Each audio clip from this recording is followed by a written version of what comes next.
Hello and welcome to GeekVerse Sidequest, your weekly stop for video game news, reviews, and more here on the GeekVerse Podcast Network. I'm your host, the cult leader, Dylan Muss, and I have with me the follower, not my follower, but just the follower, Kirklin Patzer. Welcome back to Sidequest. How are you doing tonight? I'm doing very good. Thank you so much for having me. I'm excited to talk about Cult of the Lamb, some other things. It's going to be a fun time, I think.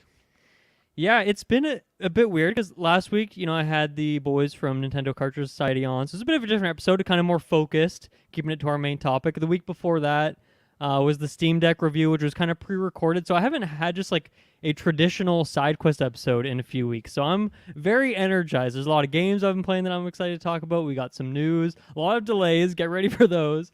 I almost made my nickname that when Gandalf says like, I was delayed. It's like, how do you make that a nickname? It's kind of awkward, but we got a lot of that to talk about.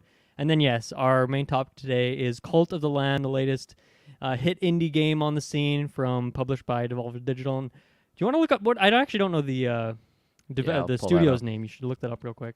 But yeah, that's our main topic, so we'll get there after this other stuff. But let me rifle through some shout-outs here. Make sure to join the GeekVerse Patreon to get episodes early and ad-free. Make sure to join our Discord. This is a fun place to hang out. The Facebooks, the Twitters, all that. Our website, GeekVerse.ca. Make sure to leave a review wherever you listen on Spotify. It's pretty easy. If you're on Spotify, it's very easy to quickly go to the podcast feed and hit, however many stars you think we're worth over here. It goes a long way, so please do that. Thank you to Amanda for doing the music and Taylor who does the thumbnails. A lot of other podcasts coming out. SideQuest might be a bit weird this next week, so me and Kirklin are going to be doing another podcast in a couple days here to release on the 18th. That's going to be the review for Cursed to Golf, which is coming out that day. So look forward to that. So that's, I guess, next week's SideQuest a bit early. But then there's also this other game. Kirklin, do you know what Rollerdrome is? Have I talked to you about Rollerdrome at all? I feel like that name is very familiar. You must have mentioned it before. Yeah. So that comes out tomorrow. You should check it out because very last minute. But if you want to get it and check it out with me, I think it's up your alley for sure. It's kind of like Tony Hawk, but with roller skates. But then there's combat, and it also has a really cool art style. So anyway, very cool. So that might also do a review for that. I don't know when that will be. So just make sure to subscribe to that SideQuest feed so you can get that when it comes out. And then on the main feeds, we just did a retro for Fantastic Mr. Fox, which was a lot of fun. After 9, we did on the weekend Day Shift review that you and Taylor did. She-Hulk is starting this week, so we got the weekly reviews for that. The Lord of the Rings retro is popping off. We got a lot of Lord of the Rings stuff to talk about today, so good time to check out those retros. And yeah, any other shout-outs from you, Kirklin Patzer, before we get into this? No, I think you hit all the main marks there. Nothing else I can really think of. Yeah. Sounds good. So let's start off by talking about some of the games that we've been playing. I want to start out by talking about Hitman 3, which at the end of July there added their first new map since the game came out in January of last year. So it's been a long time since the game came out. So we got a new map here. It's called Ambrose Island. And I believe this is just a free edition. So if you own Hitman 3, I think you can just check it out. I don't think I had to go through any store stuff to play it. I just downloaded the game again. Nice. So this is a really cool map. This is another one set at night, which I love the Hitman levels that are set at night. It really sets the tone. Oh yeah. But it's kind of pirate themed. You're on this sort of abandoned island. You got kind of a couple factions. You got like this pirate merc faction that kind of runs the island. And then there's like the military people that are there. And so that's kind of a fun element of the map. There's just kind of these two factions that are not against each other. Like they are on paper working together, but you can tell if you listen to conversations, read some notes, that there's a lot of turmoil going on under the cover. So you can do some stuff to, get them pissed off at each other, or get like the two leaders that you have to take out in the same room to take them out and stuff like that. But first of all, visually, Hitman 3 is like, just in general, all these maps are fucking gorgeous, but Ambrose Island as well just looks amazing. It's kind of like a jungle, a lot of caves and things like that, and then just the shanty town area with kind of wood plank buildings that are up on stilts all over the water. Really, really beautiful area. So I was just, whenever I get into a new Hitman map, I just spend like 2 hours just walking around. I look at all the edges. I see, okay, where can I not go? Where can I go? And then maybe I can get a safe disguise here, and I'll see where I can go with this disguise. And I don't care about the goal. I don't care about my targets for the first couple hours. I'm just like walking around, taking in the scenery. There's like a weird slapping contest going out outside like this main restaurant in this town, and then like the leader of this, or I guess the owner of this restaurant, who it's kind of like a monarch figure for the island. She like sends you on these quests that you can do, so you can just, if you want, instead of doing the main objective, just screw around, do these other side quests. And it's a great like classic Hitman map, and that there's 2 targets that you're taking out. But then it's cool they had this 3rd layer in there, where you have this other objective that is essentially, there's like these servers that are transmitting info to the satellite, and you would just have to stop that from happening. And it's cool because just like taking out the targets, there's a lot of different ways you can do it. Like you can just go into the heavily armored base with all sorts of guards and just blow it up if you want, this server. Or you can like, put on a mechanic's outfit, cruise down there and like bring out your wrench and your screwdriver and just like break it that way, which is a bit more stealthy, though some people will still catch on. Or you can just do this completely other thing where you have to get these 2 key cards. So one of the main targets has a key card, so that's like an easy way to get one if you kill them up close and personal. And then the other key card's just on some other random guy on the island, so it's almost like a 3rd target, but you don't have to do it every time you redo the level. So just a lot of great variety there. And yeah, I gotta say, I mean, I did like a Hitman level tier list stream, which I don't know if is available anymore, because I think I just did on Twitch and the VOD is lost to time. But I think if I were to throw this in my ranking, I'd probably put it in like maybe the top 7, top 8 slot. And these are like some of the best levels ever made from this trilogy. That's between like whatever 20-something levels. So to be up there is a pretty good sign. So yeah, this is a great addition, great level. Anyone who has not played or has played Hitman 3, definitely download the game again or pick it up to check out Ambrose Island. It's that's awesome. A great addition and very different from the base game ones in there. So yeah, another amazing Hitman map. They did it again, Kirklin. That's fantastic. No, I love that you're just loving Hitman, because for me it's so nostalgic. I think Hitman Codename 47, right, the older it ones, wasn't right? the first game, maybe like the second game in the franchise. And like my dad had it on PC, one of those games. He's like, don't tell mom that you're playing this, the classic. Like, oh yeah, nice, totally playing this Hitman game. And then like didn't really play any of the other ones, but you're just totally loving Hitman 3. I think I have Hitman 2 because it was like a PlayStation Plus game not too long ago. So one day I'll definitely get Hitman 3 when you have the very attractive bundle. Where does Hitman 3 already come with the other 2 games? It doesn't come with them, but if you bought Hitman 3, you could import the levels from 2 in there. Right, yes. And then you can also just like piecemeal buy the maps from Hitman 1 if you want. Oh, I mean, I guess you would have to buy the base game, which has like maybe 6 or 7, and then you could just choose which ones of the DLC you want to buy. So you can kind of pick and choose in that way, which is kind of nice. And I guess, also worth mentioning, I don't know if it's on PC Game Pass, but it's at least on Xbox Game Pass right now, like the console version, Hitman 3. So I think if you download that, you should be able to check out this extra map for no extra cost. So it might be a good time to do that too. I don't know how long it will be on there, but yeah, I definitely want, like you, and I know Travis has talked about too, like get into these levels, man, because this trilogy of games is so special, and I slept on them for a long time too. But then as soon as it took a few hours, took a few runs to really get what it's doing. But when you do, it's like, oh my god, these levels are just, each one feels like the best level you've ever played in a video game, and they're just like one after another, total bangers. Awesome. So no, I very much respect your play style too. I feel like it's very thematic to scout like out the place, see like who, like where your entry points are, which might look like an easy entry point. And then you do some more scanning. It's like, oh no, this is a better one. And I feel like it's the same sort of way that I carry my way through playing something like Dishonored, like those arcane maps where there is so many different ways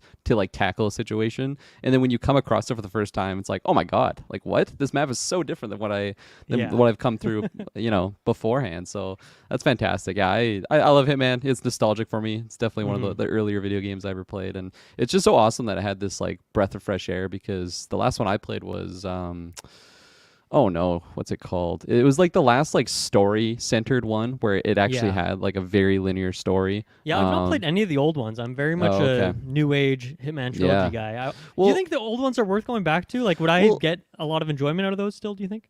I think so, because like this new Hitman trilogy, like starting with the first one, that was like a big going back to form of like the original, like I think Hitman Bloodlines, like that's what a lot of people, or no, Blood Money, that's what it was, not Bloodlines. Blood Money, I'm thinking of a vampire game. So Blood Money, I think that's definitely back in the day. Same with like Codename 47. That one was mostly just like you would do contracts, but then it implemented like a story element, so like the last level is like very tied to the character. But Blood Money was definitely like centered around just doing contracts. And then this game coming from, I'll have to look up the one that I played, but like that one was just like linear story, and then jumping back to this style where you just do like random like hits, and it doesn't really matter which order you do them in. Like it's not like a linear story in that sense. And a lot of people were very, very excited about that because they didn't like the idea of the linear story. I really liked it. I ended up really liking that game. I think it's like 80 hours on Steam or something. Like I've played that so many times, and just replaying levels, and this new trilogy is like it's a lot more centered around that. I feel like maybe I was just kind of really like redoing it more so than like the average player would, but now that it's actually like it's meant to be played that way. And I think even in that one it had like special trophies for like doing it only wearing your suit, like the classic Hitman. The silent assassin things. suit only, or sniper assassin. I think I've played Ambrose Island. I think I've beat it like 5 or 6 times now. So I've like, I don't know, I just keep resetting it and keep going through it. And I did get the Silent Assassin suit only challenge, which was a lot of fun. Some maps that's like not as enjoyable to do, or maybe it's just a lot harder, but on Ambrose Island, I felt like the difficulty was like perfectly tuned, where everything felt possible, but I didn't have to like keep loading saves over and over again, which, especially with those load times on my PS4 that I'm still playing it on, you don't want to have to do that very often. So yeah. So Hitman Absolution was the one that I played, and I feel like if it ever comes across, like it's free Games Pass or something, and you get the chance to try it out, I definitely would recommend it just to like get your opinion on like the linear Hitman like play style, because I still remember those maps being just so fantastic, like so detailed, so many different ways to tackle it, and it was just very, very awesome, like exploring the different nooks and crannies that you might have just completely forgot about on the first go around. Nice. The next game I want to bring up is Fire Emblem: The Blazing Blade. So this is the first Fire Emblem game that was released in North America. It's on the Game Boy Advance, and it's the only one in the series that I haven't played before. But I recently, after our Lord of the Rings Sidequest episode, got so hyped on that I wanted to go buy a bunch of Lord of the Rings games. So I went to the game store, and they had this there, and I was like, okay, I got to get this. This is the only one I haven't played. I love that Game Boy Advance one that I have played, Sacred Stones. So I feel like this one is made for me. And I've played. Okay, well, actually, I got to tell this story. So it was very, very much a mess. I started this game, picked it up. All was going well. It's interesting because since this was the first one released in North America, like there's like a whole prologue that is just super tutorial heavy that like the game that I played on the Game Boy Advance did not have any of that at all. So as a kid, I was obviously able to figure out how to play the game, and like there's somewhat of a tutorial in there, but this one is like 10 chapters long, and it's like it's forcing you to do a lot of moves. So you're like, okay, you have to move here to see how type effectiveness works, or stand in this shrub so you get more defense, and all of these things, and it's forced outcomes for a lot of it. So it was fun to experience, to see like what that was, but obviously it was very easy for me for a bit. So I got through the prologue, and then I got 3 or 4 chapters in, and this is a used game I picked up, right? So the first 2 save files already had like save slots in them, and one of them's on like chapter 22, one of them's on like 18. And when I buy a used game, I like to keep those there, and like when I get past those points in games, it's fun to like load up someone else's save and see like, oh, what were they doing, what characters they use, and stuff like that. So I was using that 3rd slot, but then I realized that it was probably empty for a reason, because when I got to chapter like 13 or something like that, and I turn off the game, load it back up next time, my save was just vanquished into the night. It disappeared. Oh my gosh. That hurts. For most games, like some long games too. I know. I'm probably good like 7 or 8 hours in at this point.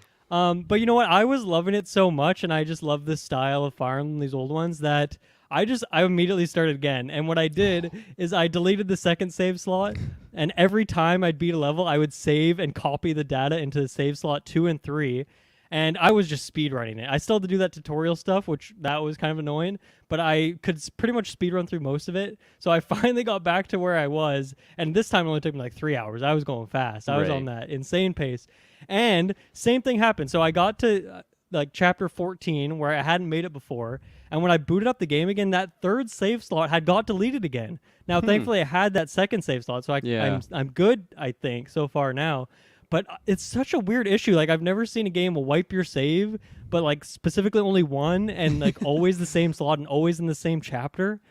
Super weird issue. It's a haunted cartridge. I'm yeah, sure. it is. It's like that old folk story about what was it, Majora's Mask. It was like whatever's copy. I forget what it was called. But yeah, and the things with that too, when you buy like a used copy, like when I'll buy these games, you always take them home and like make sure they work, right? Because often used or old games like just don't work, and so I'm not going to pick up on that for like 10 hours. So it's a hard thing to do. It's like, man, should I try and get this returned? I'm like, you know, I'm going to try it again with this 2 save slot strat, and you know, it worked for me. So it's fun, and I got to say, like, it's interesting to see what I'll say the roots are for this game, because I've played like I said every game since then, and I feel like this game actually is doing some stuff that I hadn't seen until Awakening for me. So like one thing is at the start of the game, you have like an avatar character who's like the strategist, and you don't pick much of you pick their name, and then you pick like the month that you're born, which determines like which magic stat you are. But I don't think like you never actually use the unit. It's not like Robin in Awakening where you're like controlling them as a unit. Like it's just for story purposes, which is kind of interesting. But like, yeah, like that was not in the next 3 or 4 Fire Emblem games that I had played. So Awakening, I thought that was like, oh, this is the first time they're trying this, where you have an avatar and they're like, you know, the strategist, and that's contextualizing what you're doing. But it's like, no, actually this game from like the early 2000s had done this, and then for whatever reason they moved away from it. So I thought that was really interesting to see like that particular change, because especially like all the Fire Emblem games since have had an avatar that you create the person, you can give them a name, and like you can mold them to how you want them in some way. So it was interesting to go back and see that. That was actually something they tried a lot earlier in the series. I'm curious if they, because I know they've definitely done this in the past, especially for like those Game Boy Advance era games, specifically ones that are like released in Japan and then they have like a Western version. I wonder if it was like different in that sense, where maybe in the Japanese version you did have an avatar, and but then again, I feel like that would kind of have story elements, because that always is the case in the Fire Emblem games. I feel like with Awakening, it definitely is centered around like Chrom and like those characters more so than the character. I feel like in the last couple they definitely centered it around your main character. At least with Three Houses they really doubled down on that and make it feel like your character is the protagonist. Whereas you're right, in Awakening, like you're there and you are the strategist, you're a key member of the team. But yeah, it is more about like Chrom's story and then Lucina and stuff when she gets in there. So yeah, and then fantastic. Other interesting thing I found was that, you know, like in between levels in Fire Emblem, you have like a general supply where you can just dump items into. It takes a bit for you to unlock it in this game, but then when you do, you can choose to deploy that on the map. So you can like set up, you get like this merchant that joins your team. His name is Merlinius or something like that. Oh my god! And you can like choose to put him on the level, and then it'll put like a tent on the map, and you can like, that's how you'd come back and trade stuff out, which I think in Awakening, I forget how you access it. I know in like some of the other Fire Emblem games, usually there's like your main unit, like it would be like the Robin equivalent, like whoever that character is, Ike in the GameCube one, stuff like that. Like that's the character you'd go to, you can access the supply from. But it was interesting to me to like put the supply on the map as a tent, which is interesting too, because the level I just played when you unlock that is you're kind of traversing west on the map, going through all these enemies, but then these pirates kind of spawn at the back, and then they are kind of beelining for your supply. So you're almost like an RTS in a way, like you have a bit of a base to cover. But at the same time, you can choose not to put the tent on the map if you don't want to be able to access it. But then if you do, you can like level it up. Like it's super interesting. Like just there's a lot of ideas here that they tried and either came back to or just haven't come back to. But it still looks the exact same as the one I've played before, plays the same, feels the same and all that. Has a lot like same animations and like, you know, very much made on the same engine and all that. So it is cool to see all these differences that they had back in the day as they were just trying some stuff in this new era of, you know, bringing the game to a new audience, right? No kidding. Yeah, I doubt they would go back to it because I feel like in the last few games, to access the supply, like you would do it in the campaign map or like the little hub in Three Houses. But in Awakening, I'm pretty sure, yeah, you could do that, or just like in the pre-battle, there's like that menu where you'd select your units, and then I think you could just access the supply there. So they really just dumbed it down. So it's like, okay, this is how you access it. But that definitely is an interesting challenge that they incorporate because, as you mentioned, like now all of a sudden you have like a like something you got to protect if you want to go about accessing this, right? So it's like what you find to be more valuable, and like the trade-off and the risk versus the reward. It's very, very interesting, and I feel like especially in those old style or maybe like the earlier versions of these like strategy games, they definitely like are more complex in certain areas. Maybe a better way to phrase it is like newer ones, they just streamline it to just be more accessible to so many different viewers, to just try and get a lot more people in on it. Whereas those old ones, they weren't really worried about that. It's just like, this is the game we're making. it's niche as hell, but that's what we're putting out, and then people just absolutely love them. So. Yeah, and then the last thing I want to shout out here is because I've always looked back on the Sacred Stones, the other Game Boy Advance one that I played as a kid, very fondly, and it's a game that I replay like every few years, so I know it's not just nostalgia goggles. I know it's still a solid game, but I've always looked back on like, there's something about the level design or the maps that I've always really loved, and I hadn't really been able to put a word to it until I was playing this version, and I realized that in Fire Emblem going to kind of 3D when it first did on a GameCube, and now it's Three Houses and all that, to make that look logical, the maps are much like scaled down, where it's like you're in like, let's say, a church, or you're on just this small like skirmish battlefield, and it feels like a pretty small area, right? Like just something that's understandable for an actual 3D space. But these ones, since it's kind of like pixel art and 2D, it's like it's a much more zoomed out, like larger area of a map, and I guess it's like more contextual. Like your unit is taking what would be a pretty big chunk. It's like your character's like the size of a house or something, but it's like it's supposed to be just a representation of where they are roughly, I guess. Right. But something I really appreciate with this game is that like there are just like some levels just have like a whole lake on it, or a huge like river stream going through, or like mountain chains that add like just variety to it. And I really like that. One, it's beautiful, like the pixel art is fantastic, but it also just changes up like the way these levels are designed in a really interesting way. So I'm so happy that like my favorite Fire Emblem game has like a game that feels like a fan-made version of the same thing. Like it looks the same, plays the same, but it's just new characters, new story, just a surprisingly amount of new mechanics. So really enjoying this one. I'm gonna keep playing through it till the end, assuming my game doesn't crash on me. And then if it does, I might have to go to an emulator or something. But then I might take a break, because if it crashes on me twice, that might be that's hard momentum to come back from for a turn-based strategy game. Kind of rough to go through those first few levels over and over again, right? Oh, absolutely. It's so funny. You reminded me of, I think it was actually Warhammer 2. I was doing a specific campaign. I was pretty far in on it. Let's just say, I don't know, for argument's sake, like turn 110, and so like not end game, but like pretty deep in my campaign. And I think like in order to get like my load times just a lot shorter, I wanted to like take the save and put it on my SSD drive, because originally it was on my hard drive, and the SSD drive is like built right into the motherboard. So I'm like, this is gonna be so much faster. This is gonna be the bee's knees here. I don't know why I thought I could like just take like the actual game file and put it on there, and like just think that my save would just follow it, because it definitely didn't. I completely lost that save. Oh, no. And then I like boot up the game. I'm like, oh my god, it's running so fast. This is so awesome. Like, I can't wait to get in there. And all it says is like new campaign, and then just grayed out continue, and it's just like, what have I done? Gotta keep a backup, Kirklin. Yeah. Oh, I know. I should have backed up on like my external hard drive. And, Steam cloud saves are pretty good. That sucks that I know. That one didn't help you out in that case, eh? Absolutely. I got completely just bamboozled by that, by my own mistake. But I mean, I learned my lesson, but that was a campaign that I was like invested on. So I'm like, I'm gonna go through it again, because I didn't finish it, but I just needed like a break. I'm like, no, I can't go through what I just went through. So I think I took like, I don't know, a week or two, and then I came back and it felt fresh again. Because if I just like went and redid all the steps I did, I would have I probably would have just been. I mean, I was grumpy, but just so grumpy Yeah. and not enjoying the game. You know, when you should be playing a game like that. But Yeah. yes, I've been there, losing the saves.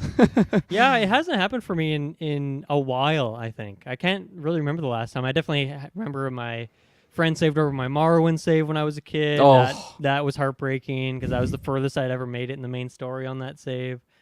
And you can have like 100 saves in Elder Scrolls. It's like, come on, man. Like, just hit new save. Why you gotta do that? It's not like you got 3 save slots and or like Pokemon or something where it's like you only have 1, which is just the worst. Like Animal Crossing, 1 per yeah, Switch. yeah. Oh. 1 island. I have one more game on my list, but I want to save it until after yours for a particular reason. So let's take our first ad break here. We'll come back and then we can hear what Kirklin has been playing. We are back. Kirklin, you have 2 games on the list. Where do you want to start?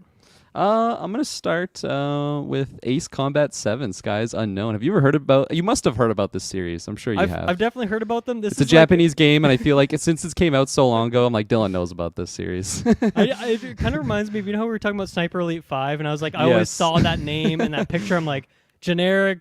I'm not interested. I feel like I kind of have the same thing for Ace Combat. So tell me I'm wrong, please. I think I can tell you're wrong, actually. Nice. So this one, same thing as what you're saying. I've always seen the name and just didn't really know what it was. I assumed it was like a flight simulator or something. I think I saw a screenshot and it was like a total like anime character like speaking. I'm like, oh my god, this is like a Fire Emblem, just fighter pilot game, which wasn't in my category of like games that I was interested in by any means, but things have changed, especially since I've seen Top Gun Maverick. Man, I have been on such a kick. A reason for these Absolutely. two things to connect. I've been on such a kick on even just like watching like YouTube videos like fighter jets. I'm like, this is just, I'm so in this headspace. Saw this version on sale. It even had a Top Gun Maverick like edition, so it had like a bunch of planes from the show. It had like all the DLCs and everything for like super sale. So it's like, yes, I'm gonna throw my money at this. And man, I think this is a new series that's like on my radar going forward. Nice. when Ace Combat 8 comes out, like this might be like a day one purchase for me now. Like I am so impressed with so many things about this game. I should preface, like, it's a PS4 game. I'm playing on my PS5. It's not really that much of a difference. Like it still looks phenomenal. Right. And it does. I mean, I'm looking at these Steam screenshots. Holy shit! This is beautiful. Yeah. It looks gorgeous. It feels just very satisfying. There's 2 different like control schemes that you can use. There's like, I think, normal and then enhanced. If you're playing on normal, you're not playing the game right. It's you got to be playing enhanced. That's where it's like you actually like you change like the rudder like angle and stuff to like actually angle it, and then you can like do hard G turns, which is basically just drifting in the air, and like it takes a little bit of a learning curve to like get used to the controls. But once you get like, you just feel like Maverick. Like you just feel like such an ace pilot, and it really, I feel like, embodies that so well of like, okay, this isn't a flight simulator. Like it's not like, okay, hit these 20 buttons and then you have a very slow takeoff and then you play the game for 7 hours, then you arrive in London or something. Like that's not really my genre. You know, it's cool, but this is so much more fast paced. But I think it's such a good in between of feeling like an arcadey fighter, but also still kind of feeling like it is trying to stay as real as it can be.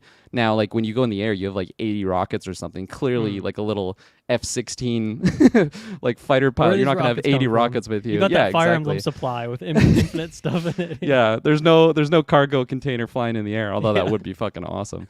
But it's so cool because like all of the ship designs too are like actually like very true to like the actual like fighter jet. So I mean, I'm currently working in avionics, so like I'm not going to say I'm an expert or anything, but like I know a thing or two about identifying these types of planes, and like they do such a good job at actually like staying true to it.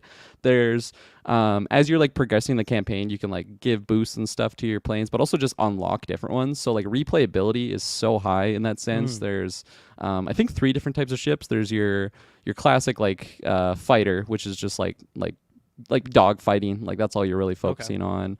There's like the bombers. I don't know if that's specifically what they're called, but that's essentially what it is. Like they just they're very slow, but they just specialize on like surface to air to surface missiles. And then there's ones that are kind of in between, like very versatile. and just like trying out the different ships and getting a feel for it, because I got like the super version. I got like a bunch unlocked already.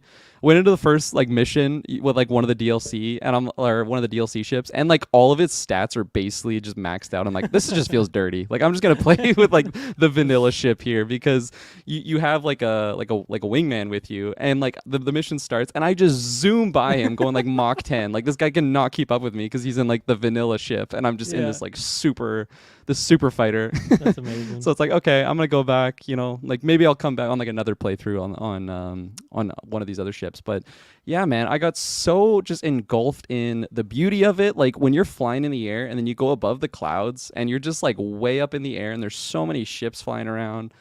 This would totally be up Taylor's alley. He actually he really likes Flight Simulator and stuff. He likes space battles. This is the best of everything in that regard. So Taylor will have to try this some point. I'm pretty sure this has been on Games Pass too, if it's not already.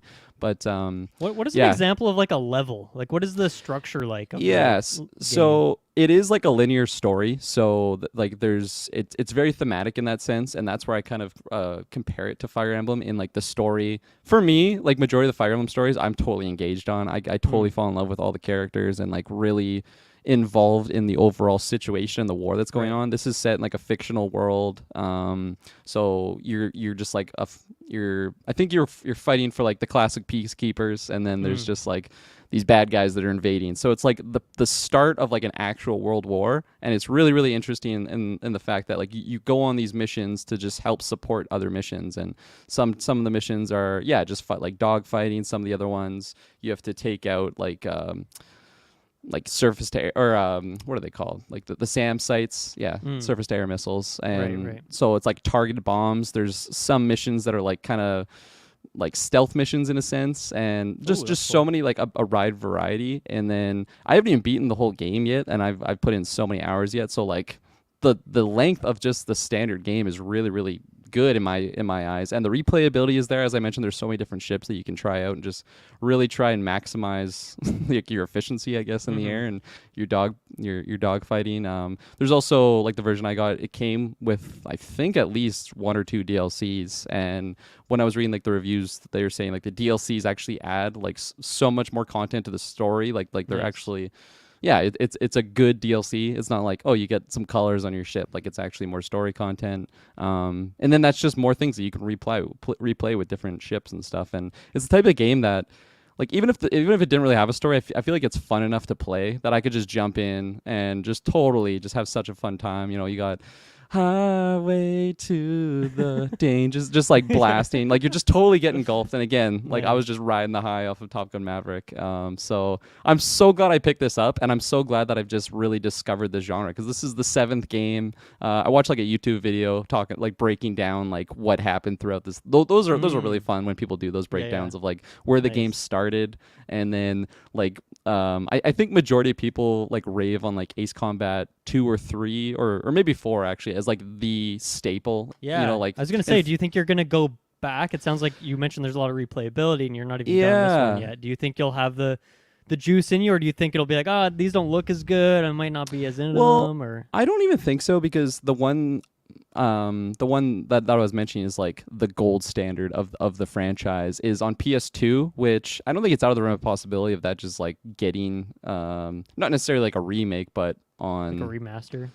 Yeah, something like that, or even just like PlayStation have like a classic or something come out where I think they're already kind of having that like with the new or they promised at least with like the new tiered PlayStation system, how like you can access older PS3 games. Who knows? Maybe I'll just find one like you do, physical. That's the way to do it, I wasn't gonna call it dumpster diving, but like you're going through the just like the bins at GameStop or whatever the hell you are. So it might be able to find it there. Thankfully my game store has like their whole library online. So I'm just very lazy where I'm like, okay, I pick and choose, and then I go there and then just like, here's my list of things I want to buy. And then, I'll look around, see what they have. And, I bought X-Men Legends because it was on the shelf. Nice. I'm like, let's go. That game's fucking hard, dude. The second level, I couldn't beat it on my own. It's insane. Games are made different back then, man. Yeah. It's like if you are not playing with friends, this game is impossible. So they really box you out that way. It's like when you're playing Diablo and then like a friend joins, like the difficulty gets raised. It's like it's always raised. Like you need 16 players to help you, otherwise you're just screwed. And Storm just like goes and kills herself in like 2 seconds every time.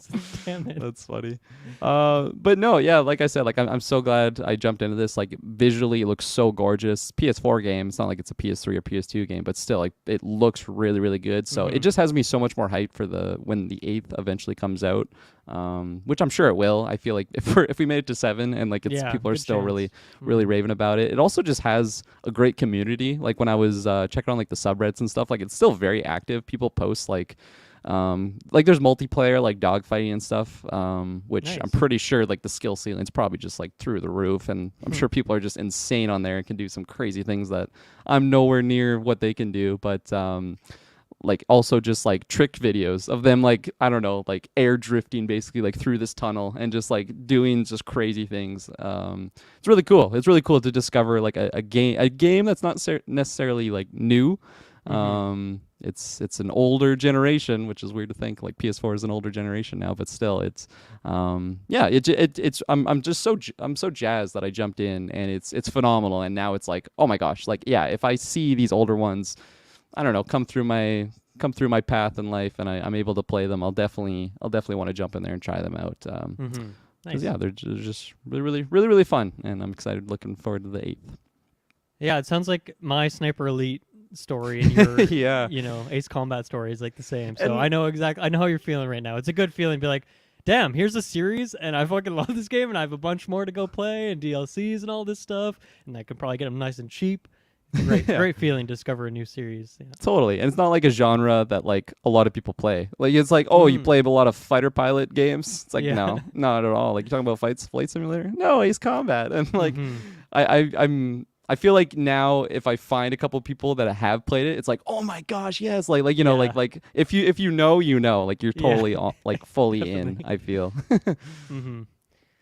What was the other game on your list? Oh yes, I'll bring up my second game. So I've been going deep into Total War Warhammer 2, which is not the new game. Warhammer 3 is the current one out.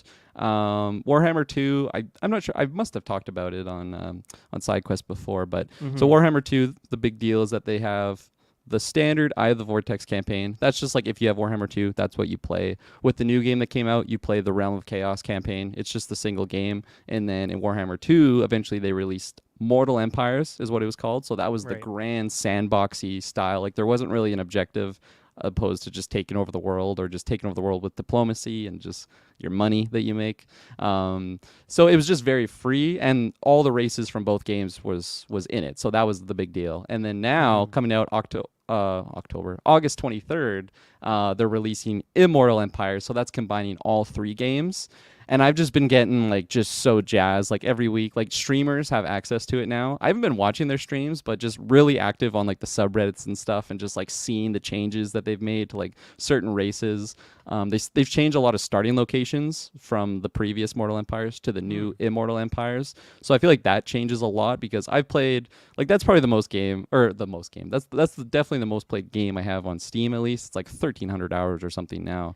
I see it when I see your name on Discord. There's a lot of times where I'm like, there he is, playing more of 2 Oh man, it's so near and dear to my heart. And like anytime I play Lord of the Rings, I'm just like, oh, I just gotta play the elves and then like listen to Howard Shore. Like I just totally get like immersed in that sense. When I play as the Tomb Kings, which are basically just like, as the name sounds, like they are just skeletons with like giant floating pyramids. Totally thematic. I play like the Mummy soundtrack while I play. Like I just totally get immersed in these games. There's a vampire pirate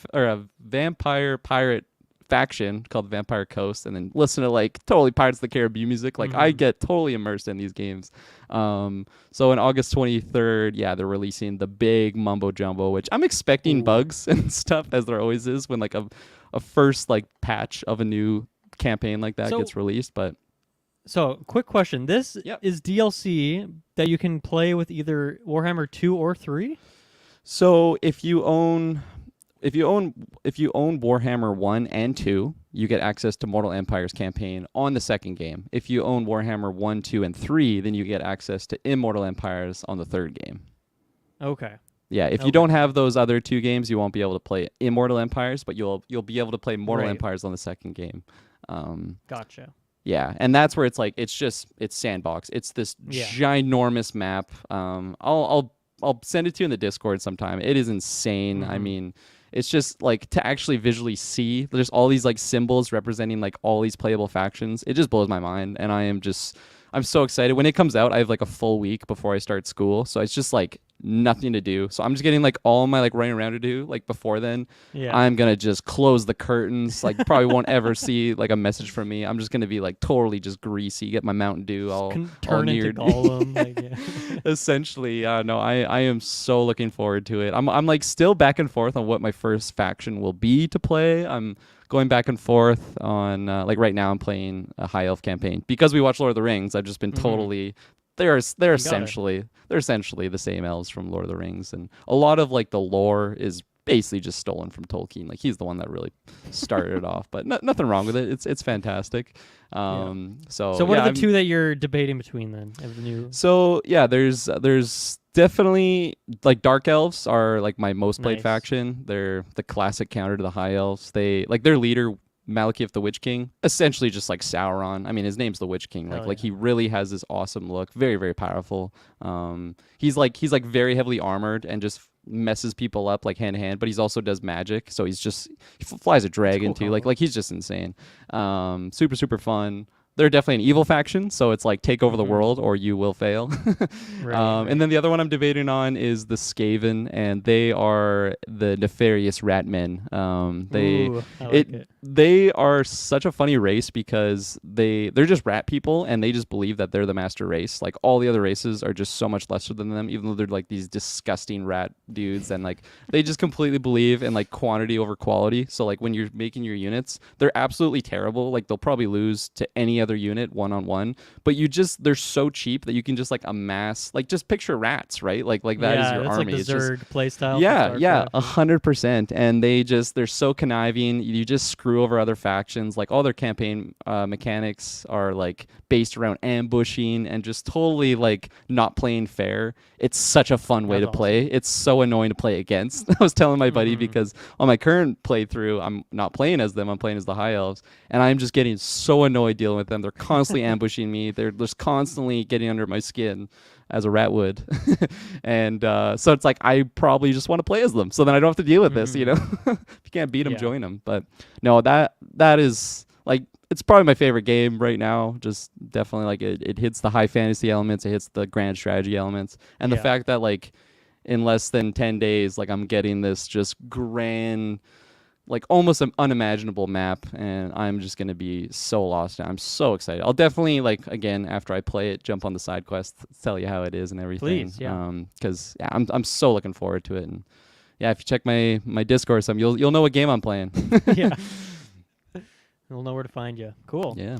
And then the last game I wanted to shout out was so once again a few weeks ago, me and you did the Lord of the Rings retrospective, talk about our favorite games and some of the games that we didn't even know existed, and had a lot of fun with it. And one that we talked about is the Lord of the Rings: The Third Age. So I picked this game up in my haul of Lord of the Rings game. I also got The Hobbit. I got Lord of the Rings: The Two Towers on Game Boy Advance. I already have that on GameCube, but the Game Boy Advance version is like different game. So yeah, I got that as well. Third Age I got on Game Boy Advance. And then I also got one we didn't talk about on the DS called Lord of the Rings: Aragorn's Quest. And it's just his version of the story, I guess, but it's told from like Samwise is like the narrator of it, of like I guess he's like telling the story to his kid or something. That's hilarious. Great Aragorn. This is what I did. So I'm trying to play these one at a time. I kind of want to piecemeal them so that as we're talking about the Lord of the Rings show, I can kind of have new ones, and then my goal is anytime you're on Sidequest, I want to have a new one to talk about. I'll bring one each time. I love it. Yeah. So today I wanted to talk about the Third Age. So this one on the Game Boy, we talked about this one because it's weird where on the consoles back in the day, like PS2, I guess, it's like a turn-based like battling RPG sort of game, but then on the Game Boy Advance, it's like a tactics game. It's a grid-based turn tactics game. And so, just interesting. They're completely different games, like depending on what console you're playing on. But it's got some really interesting mechanics to it. First of all, the cool thing is you can pick between the forces of good or the forces of evil, and then you can pick your captain. So I think you can pick between Gandalf, I want to say Elrond, and I can't maybe Aragorn as well. I forget who like the third one you can pick. And then for the forces of evil, you can be the Mouth of Sauron, the Witch King of Angmar, or Saruman. The Mouth of Sauron. That's hilarious. He's one of the three for some reason. So I started out with Gandalf, and I want to do an evil campaign as well to see that. But started out with Gandalf, and then like each mission you're going into, you essentially pick like 2 sub captains. So that's where you can pick like a Gimli or a Legolas or an Éowyn or other characters like this. I think there's. I don't know if you can play as any of the hobbits actually, but anyway, there's maybe good 10 characters you can pick from, and I haven't played the evil campaign yet, so I don't know who else you'd get. You probably get Lurtz in there. Yeah, classic. Maybe some Wormtongue. I don't know who you'd get. We have to wait and see.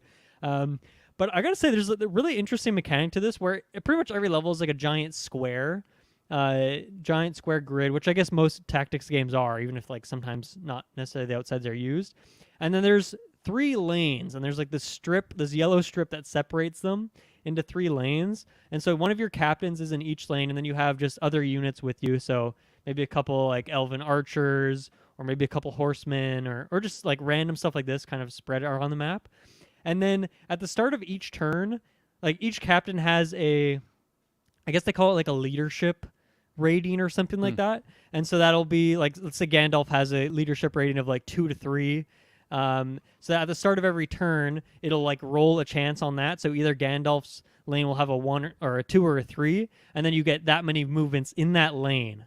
Does that make sense? So you might have like 4 or 5 units, but you can only use that many. But then like each of the 3 lanes has that captain with a different rating. And so someone like Gimli, he's like 0 to 1 or something. So you're not really getting a lot of movements necessarily. But he's like, I guess he's supposed to be strong to make up for it, whatever it is. Dangerous over short distances. Yeah, exactly. Wasted on cross country.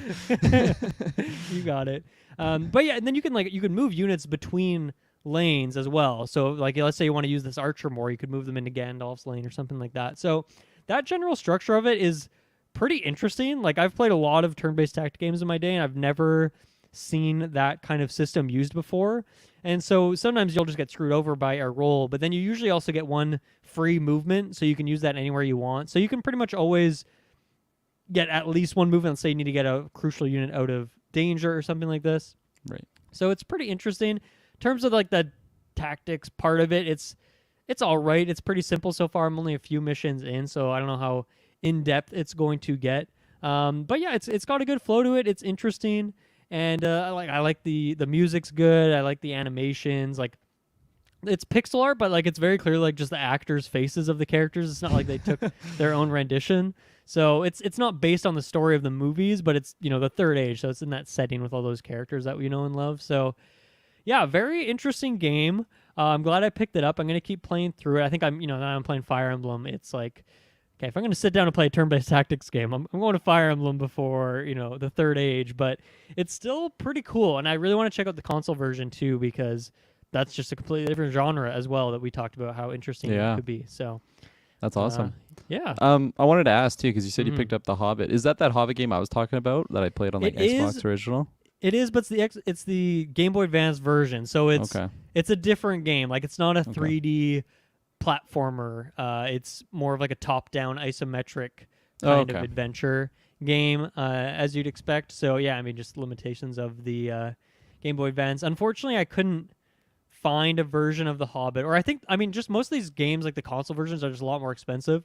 So to me, it was like, okay, I can get these Game Boy Advance versions for like $5-10 each and just like check them out. Like, it's a pretty good price just to mess around with these games that who knows if I'm really going to see them to the end. I just want to check them out kind of thing. And then, yeah, I mean, I think there's just, the problem is, even if I could find an original Xbox version, like I like backwards compatibility just not work on those games. So if I put in my Series X, it's not going to work anyway. So I'm a little bit demotivated. There's a ton of PS2 games, and I don't have a PS2, so I can't. Ace Combat 4, look for it. Yeah, I'm telling you, maybe it's I the gold should get a standard. PS2. I mean, there's a lot of stuff that I missed because I didn't own that console growing up. So that is the one console just to play some more Lord of the Rings games and Ace Combat. That is the one console I always missed out on, and it was unfortunate because my cousin had like a PS1, and then when he got a PS2, I got his PS1, and I felt like I just won the lottery because I think I was coming from like a Sega and going from like a Sega to PS1. it's not that big of a jump in technology, but sure, at the time, going from cartridge to a disc, oh my gosh, I was living life. And then I never got PS2. Eventually got PS3 once I was able to get my own console there. But yeah, there's a lot of gold in that PS2. And definitely I feel like if I'm going around, it's funny.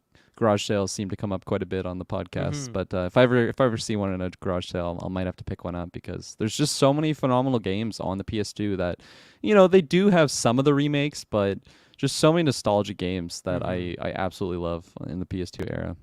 Yeah. And ones I haven't even played that I'm now discovering are phenomenal on there.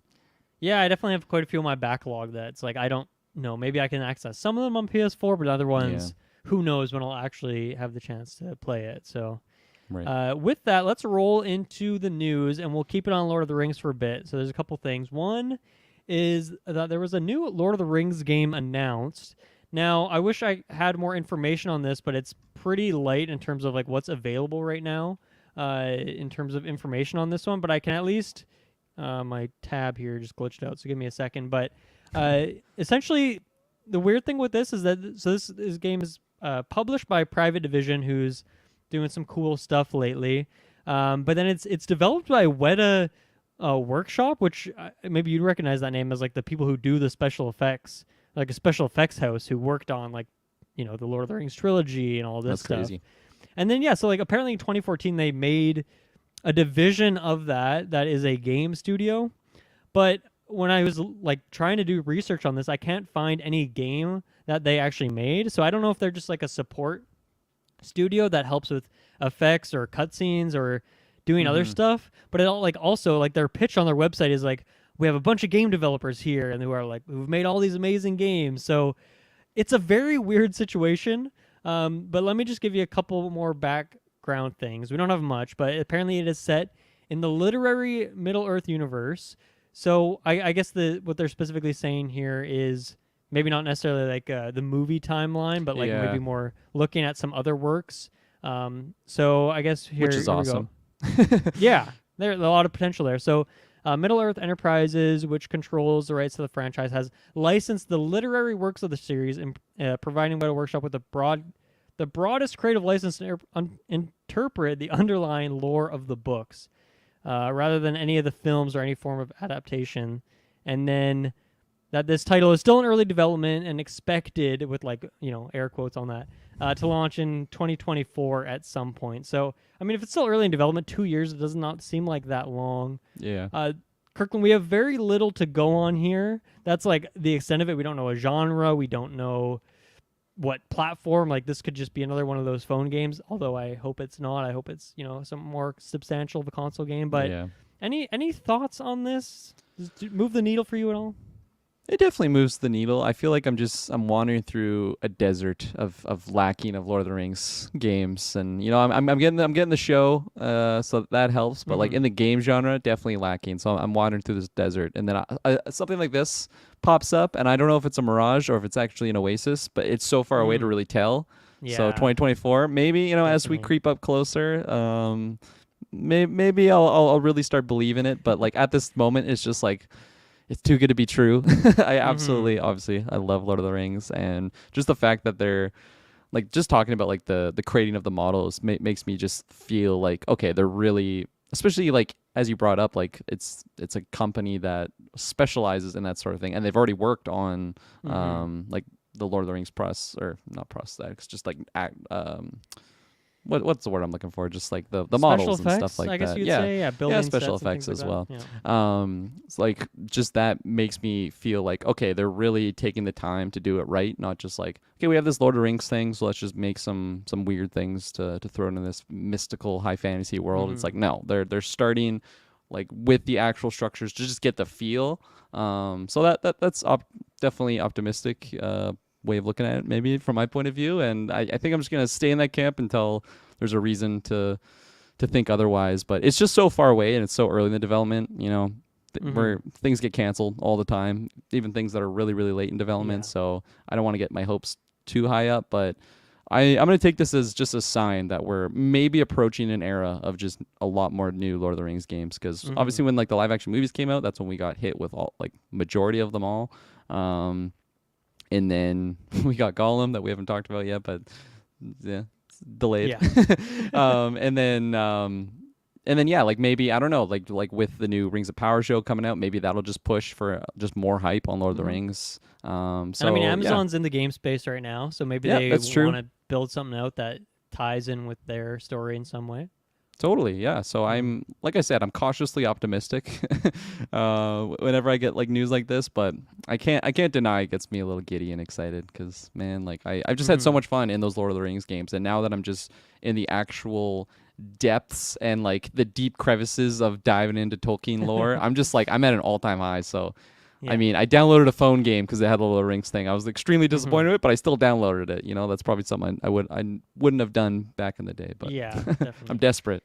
No, I really like your analogy there of is it an oasis or a mirage? It's like I'm definitely in the same boat. Like I'm gonna be rationing my little bit of water to make sure I can get there to see what it is because it is potentially far away. And yeah, this 2024, like that's just if they're just starting development now, it's just a dream that it's not going to release then. So we'll wait and see. I guess for me, the one signs of life here is Private Division as a publisher is pretty new, and they've had like a great track record of picking out good stuff. They did the Outer Worlds, Hades, Roller Drome, which comes out tomorrow. I was telling you about Ollie World. So some cool games that are interesting and like yeah, obviously they're just a publisher, but you know we can look at like something like if I know Devolver Digital is publishing something like. That's probably a pretty cool experience. Like they have a good eye, and I guess Private Division. What I'm getting at is that they're a good one to keep their eye on too in terms of the things they're interested in. So I'm curious to see if this, because like I said, information's hard to find. Like, is this completely from this Weta studio, or is it in conjunction with another studio? And if so, which studio is that? I'd be curious to see. So we'll keep our eye on this one. But I mean, I think me and Taylor talked about some other Lord of the Rings game that was announced a couple months ago. That is a phone game, but it sounded kind of interesting. So there's definitely stuff moving in the Lord of the Rings world, but it's just happening very slowly, such as Lord of the Rings Gollum, which this happened a couple weeks ago, but we have to talk about this because like right after we did our episode, they announced that we're actually going to delay the game by a few months is what they said. So no official date with it. Obviously, this is a bummer because its release date tied with the start of Rings of Power was awesome. That was a fantastic time for them to release. And they can't hit it, whether it's development issues, whether it's they finally released a lot of gameplay and people were very critical of it, so they want to change stuff. I don't know. How much can you really change of the core game in a few months? I don't know. Like, you're not going to make it look that much better in that time. So I'm curious how long this will get delayed by because this game's already been delayed before. So I just don't know if they're kicking it down the road and working on it for a bit longer is going to get them where they need to go, but we will see. But any thoughts on this delay of this game?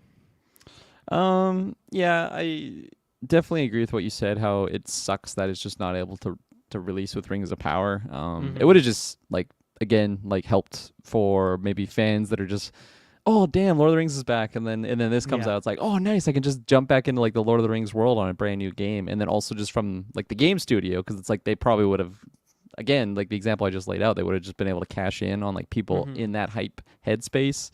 But on the other end, like if they feel they need to delay it, I am glad that they are taking that chance and not just being, you know, like you open it up a week after it releases and it's just like all in the red, like negative reviews. Like you don't want to see that, definitely.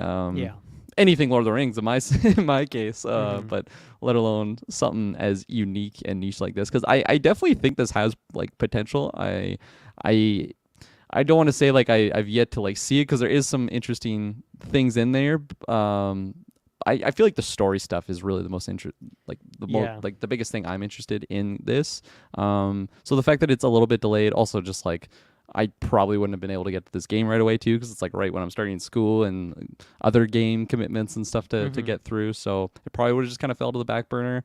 So who knows? Like maybe this will help it in the long run. I don't know. I don't know exactly how to think. It's a game that I'm not. It'll definitely help. I just don't know if it'll help enough for everyone's impressions or thoughts on their trailer to really change. And I just don't know if if it's going to rise to the occasion in that amount of time. Now, maybe if it was just the game was broken and not working properly and they're just delaying it so they can get it working in that way, then of course you do what you got to do. But yeah, I feel like that Rings of Power timing would have been a really nice marketing thing for them. Like we talked about this on our episode, but like on Steam right now, there's like 2 or 3 or maybe 4 Lord of the Rings games. Like there's just not much to choose from because of the licensing rights for these things being such a mess that there's just not a lot for people. Like if I went on the Xbox store right now, I don't know, I think there's maybe like 1, maybe 2 options. Maybe the Lego games are what I could buy, but that's pretty much it. So I don't know how much that really works for people if they're watching the Rings of Power and they're like, I want to play this game where I play as Gollum.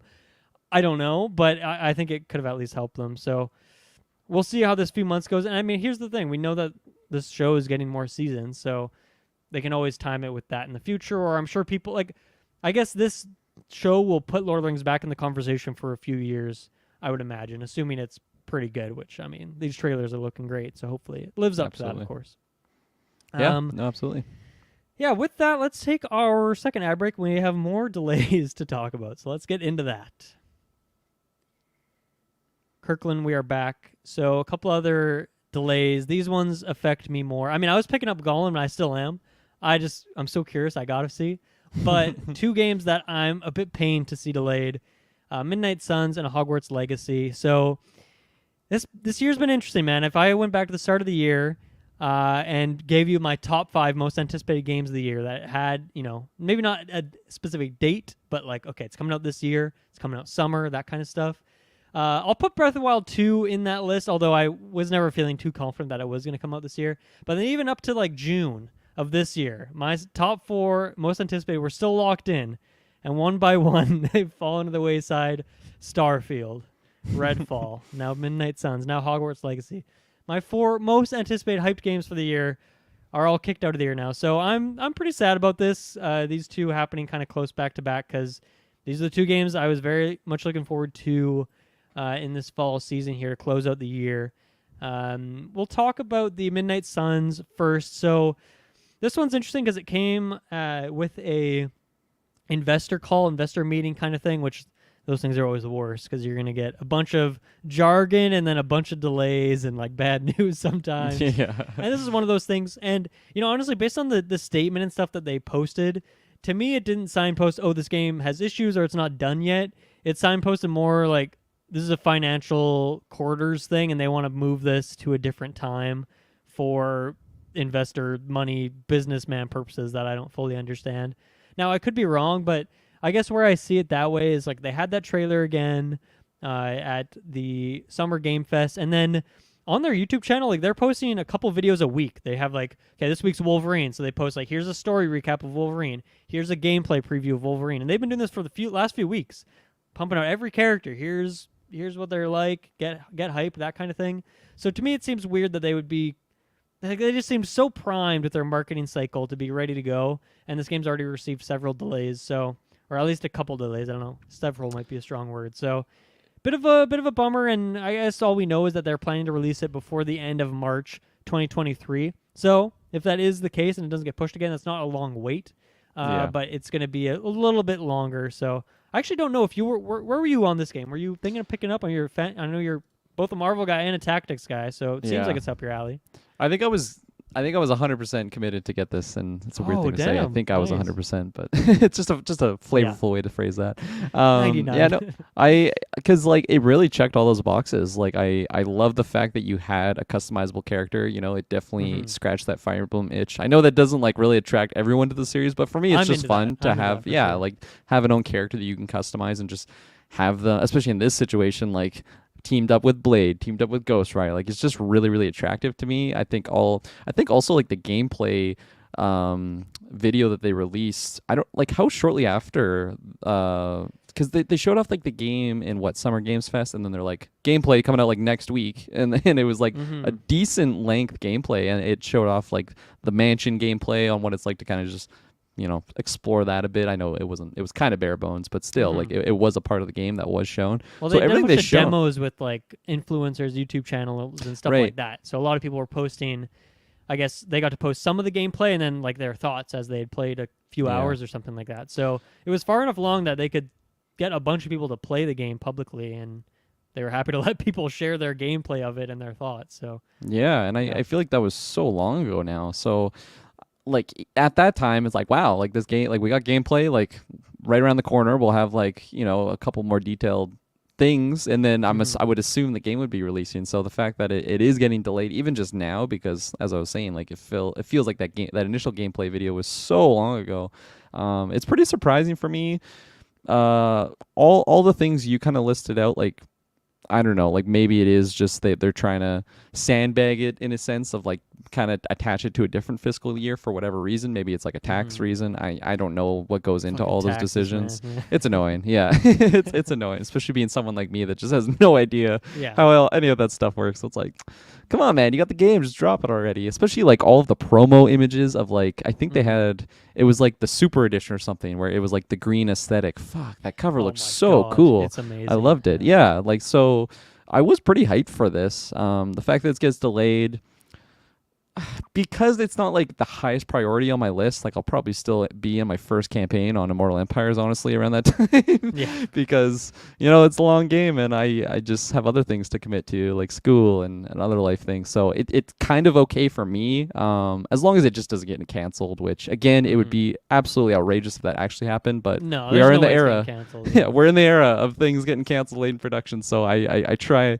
not to count my chickens before they hatch. That's how the saying goes. So, but yeah, no, like I'm not too worried about it being canceled. I kind of just brought that up for the meme. Yeah. Yeah. And then don't put that hurt on me, Richard. Yeah, exactly. And then the other delay. Yeah, Hogwarts Legacy. Yeah. Which I was thinking, okay, they've kept saying 2022. We're hitting August here. No release date. Come on, man. Like I guess I saw this one coming in a way. It just seemed weird to me that, okay, if it's coming out this year, you got to announce that date, man. You got to start that marketing cycle. You want that date to be in people's heads so they know when to go buy it. So this one doesn't surprise me as much, but it still sucks. But it's also not a long delay. They just kicked it officially to February 10th, 2023. And I hope it sticks to that. Like, once again, me and Taylor broke down that state of play coverage of it, and that was very substantial. They showed a ton of gameplay, ton of different stuff. So obviously, those trailers are always just showing the best stuff they have. But still, I feel like the game was very far along. It's doing well, and I hope this February date can stick. And it'll be nice to have that. It seems like now the start of the year, January, February, March, that kind of stuff are like, that's when these games are coming out now. This year had a crazy first 3 or 4 months. Seems like next year is going to be the same thing now too. So yeah, absolutely. Yeah, you were forever skeptic about that date. I remember even in the early days. Yeah. And like rightfully so, because they had an awesome gameplay reveal, but just the fact that they didn't go into too much detail like after that fact. It's like, okay, we'll see what happens. Yeah, they've here. been pretty much silent since then. I don't think I've seen anything. And this is actually, surprisingly enough, like the one game that I feel like so many friends of different genres of like, I have a friend that like only plays Dark Souls games. I got a friend that only plays a certain strategy game. Like all of these different people are like, oh my God, Hogwarts Legacy. Like I'm getting that day one. So it's the game everyone's been waiting for. All the Harry Potter fans. Yeah, that must be it. Like we all grew up in like the time of the movies and the books coming out. So we just like we're Harry Potter kids. So like I feel like we're all just coming out of hiding. I got really, really excited for this. And like selfishly enough, I am completely fine with this delay because two things. And from my point of view, it means that they're going to be able to polish it up and make it even that much better on release. But second thing, now that it's saying February 10th, right? Oh yeah, that's what it is. It's like delayed to February 10th.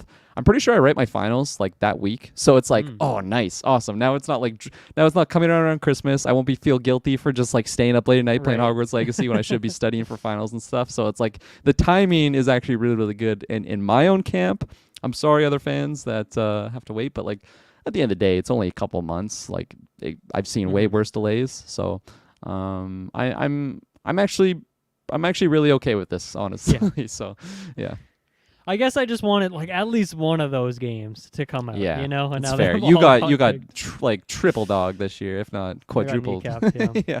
The last one I'll just shout out very quickly. This one as well they've stick to that 2022, but they haven't actually put a date on it, so I was never too certain. But Metal Slug Tactics, which looks great. Amazing Pixar. I love a good tactics game. This one looks like a lot of fun. And that also got just booted to next year with no more information. So I'll report back on that one. I'll definitely be checking it out. But there you go. That's Delay City. Hopefully not too much more. We're getting opening night lives pretty soon. I think that's in a couple weeks. So that should give us some fresh announcement dates for things. I don't know if I'm going to expect too much more for this year, but at least like maybe like a Pentiment. We don't know when that's coming out. That's Obsidian's game. So yeah, maybe a few more things we can look forward to. And I mean, I still have a bunch of indie games on my list and whatnot, but just the AAA stuff is getting launched. But now, Plague Tale, I'm hyped on that sequel now. God of War, I still haven't started that, but I'm going to be playing through 2018, getting into Ragnarok. So I still have some things to look forward to. It's just, I don't know. Next year is going to be fucking wild if all this stuff continues to come out. So we'll wait and see on that stuff. Absolutely. Let's see here. I guess we just took an ad break recently, so let's get right into Cult of the Lamb. So, Kirkland, did you Google that developer's name at some point? Yes. Massive Monster is the name. Massive Monster. Very fitting for a game great like name. this. Yeah. Published by Devolver Digital. And I got to say thank you to Kirkland, who, I mean, I'd seen this game. I thought it looked cool, but the concept was there. I think for me, it was like the art style just wasn't driving me. So I was like, I don't know if I'll be checking this one out, but I'm glad that you did say, hey, Dylan, you wanted to review this game? I'm like, hell yeah, indie game review, let's do it. So let's start out with just the basic stuff. Where are you playing this? How far in are you? Which I feel like might be a hard question because, like, how many cult members do you have? How many dungeons have you completed?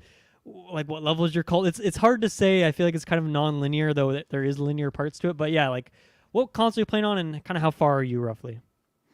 Yeah, I picked it up on the Switch. I felt like it was just nice. a very good game to get on the Switch because I could be playing on the big screen console if I don't want to put it down, which ended up being the case. I can just pick it up, go to bed, and just stay until the wee hours. And yeah, I feel like games.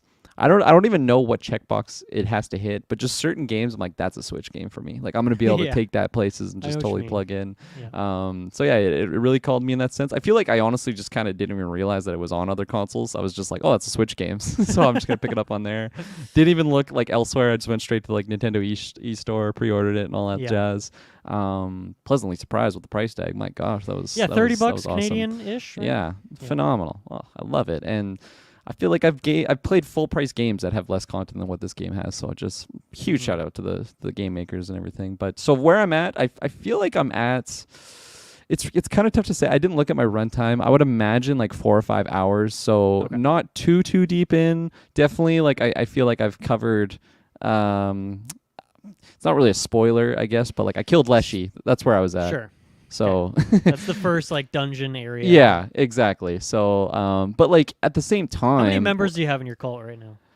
I sacrificed a couple. So, it's tough because like I was telling you, Dylan, off casts because like I was playing the game and then I'm like, oh shit, I gotta go cast, and then I like return back to my cult to like do the classic. Gather devotion stuff and kind of just like assemble the cult, do my cult like things, but like I just had to put it down, and it felt weird because normally like I don't put it down until I do all these extra tasks. So I don't know. I definitely double digits. I don't have enough beds for them all.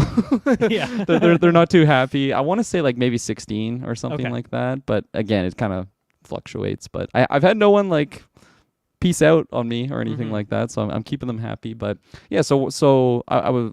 That's what I was trying to say. So it's kind of tough to judge like how fast it would take me to like get through the certain like bosses and stuff because I've spent so much time just like running around my little like cult village and just like kind of interacting with my people. I feel like I was very pleasantly surprised that the game.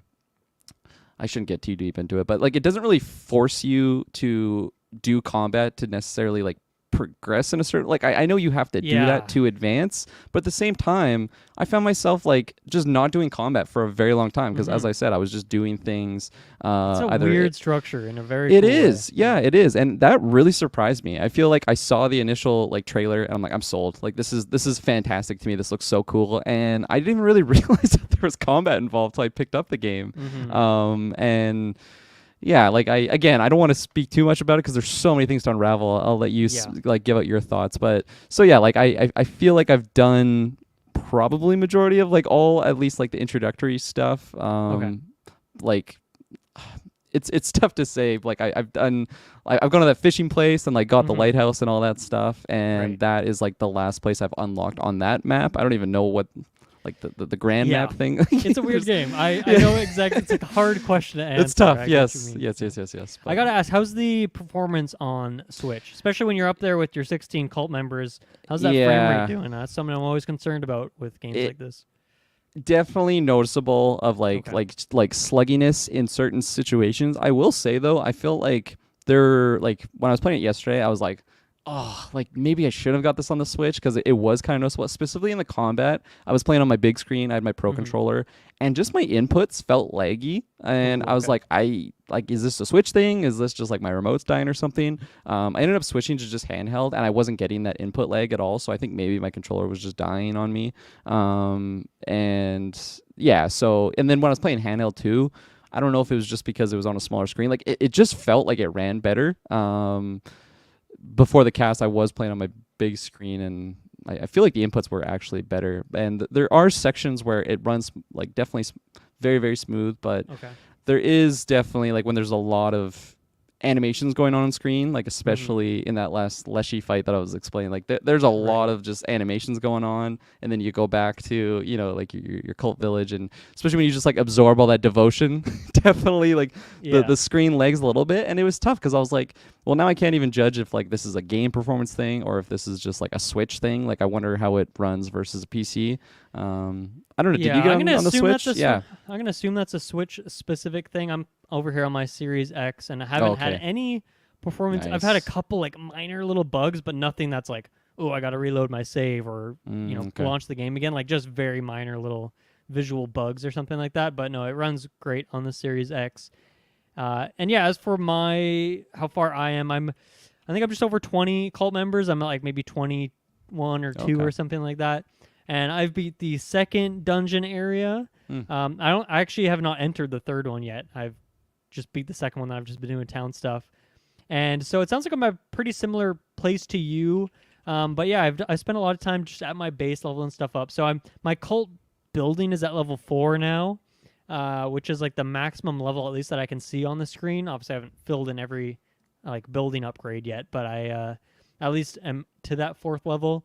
And yeah, I'd say I'm probably around maybe 8 hours, maybe closer to 10. It's hard to say. I feel like one session I just sat down and like 4 hours had passed, and I just my eyes were glazed over. So easy to do. Like I was explaining. Like if I didn't work today, loop, I probably would have been up to like 4 a.m. Like I was on the couch. Shay like is getting ready for bed. She goes to the bedroom, and I didn't even realize that she left. Really, I was just like totally glued to the Switch. Yeah, I'm like, holy shit, it's almost midnight. I better get up. And gosh, it's just so it totally just grasped me in. Sorry, keep going.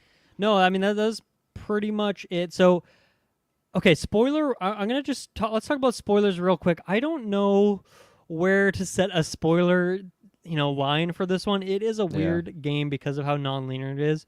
I'm going to say that if you are maybe interested in the game or thinking about getting it or not sure yet, like I mean, just go get it, first of all. But then if you are still on the fence, you can listen for a while and we'll maybe spoil some individual interactions and stuff.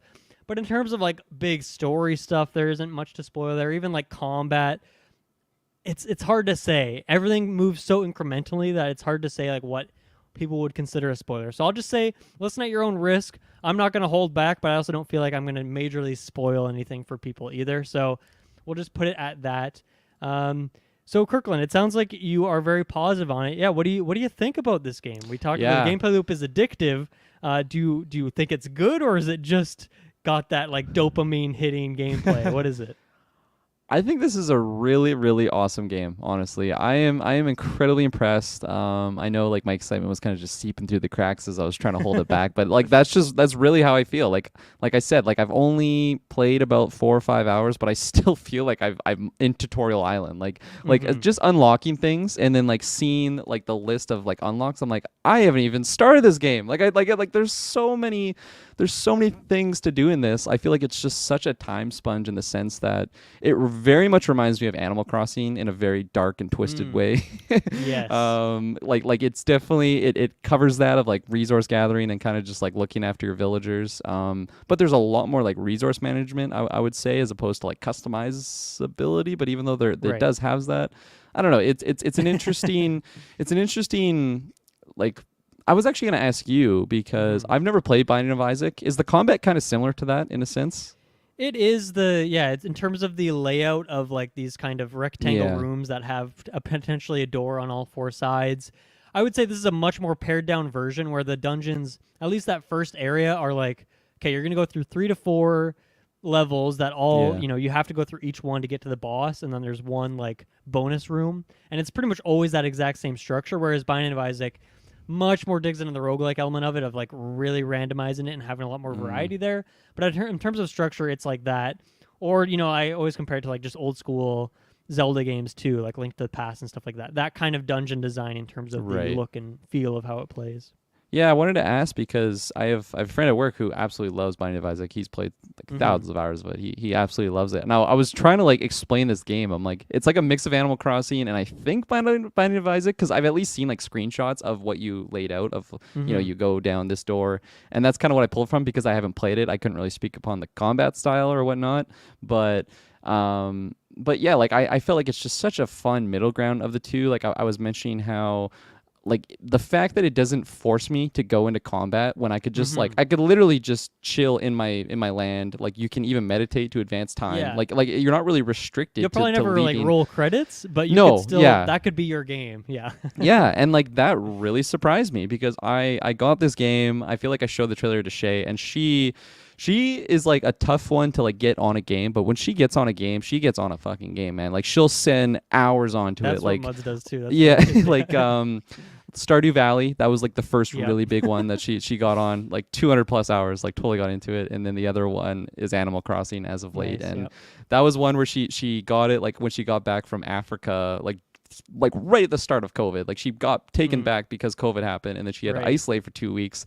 All she played was Animal Crossing, and like she still like just is so like she hasn't played it lately. I think she's really milked that cow as much as she could. Like she just played it so much, but this is really one that I feel like she's gonna get totally hooked on again. And I was a little bit worried about like the combat style because obviously Animal Crossing doesn't really have that.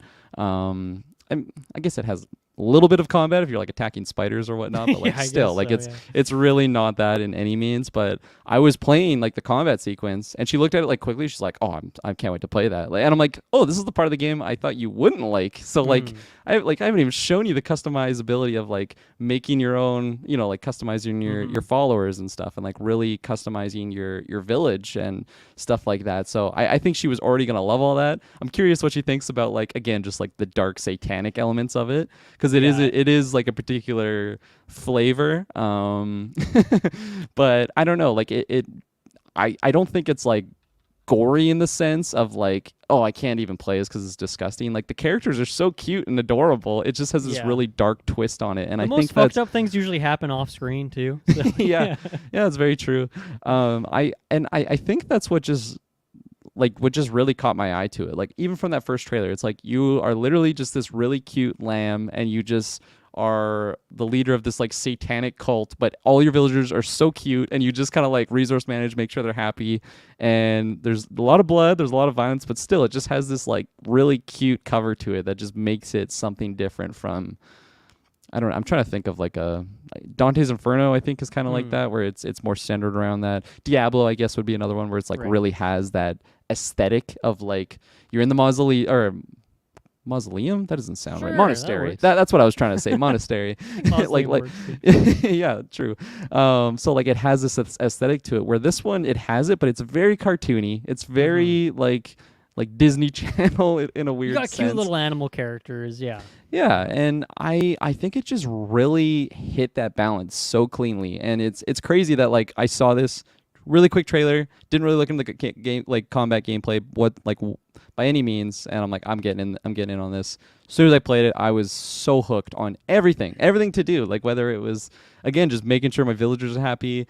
Some piece of shit villagers come up to me, it's like, hey, this guy, like, like don't trust this guy. I'm like, okay, Bernard, like, come on, we've already talked about this. And it's just like that dynamic to it. It makes it so fun. It's very rewarding, I found too, of just like getting the unlocks. And because there's so many different routes you can go on customizing, and like, like limited, but still you can kind of choose where you want to unlock things first and like really give your own spin on it. I think that's really, really fun. I was really, really shocked when I got into I'm giving a lot of details. It's not really spoilers. I'm not really giving like Go ahead. like too many details here, but like the what's it called, Knuckle Bones or something, like that game, and then like the fishing element too. Like a lot of these little bonus, which it's kind of like a mini game, but like a lot of these bonus things I just completely was not expecting. And that's why I was saying, like, for a $30 price point, $35 Canadian after tax and whatnot, I'm shook. I'm like, this is so much more detailed than a $90 game comes out sometimes these days. And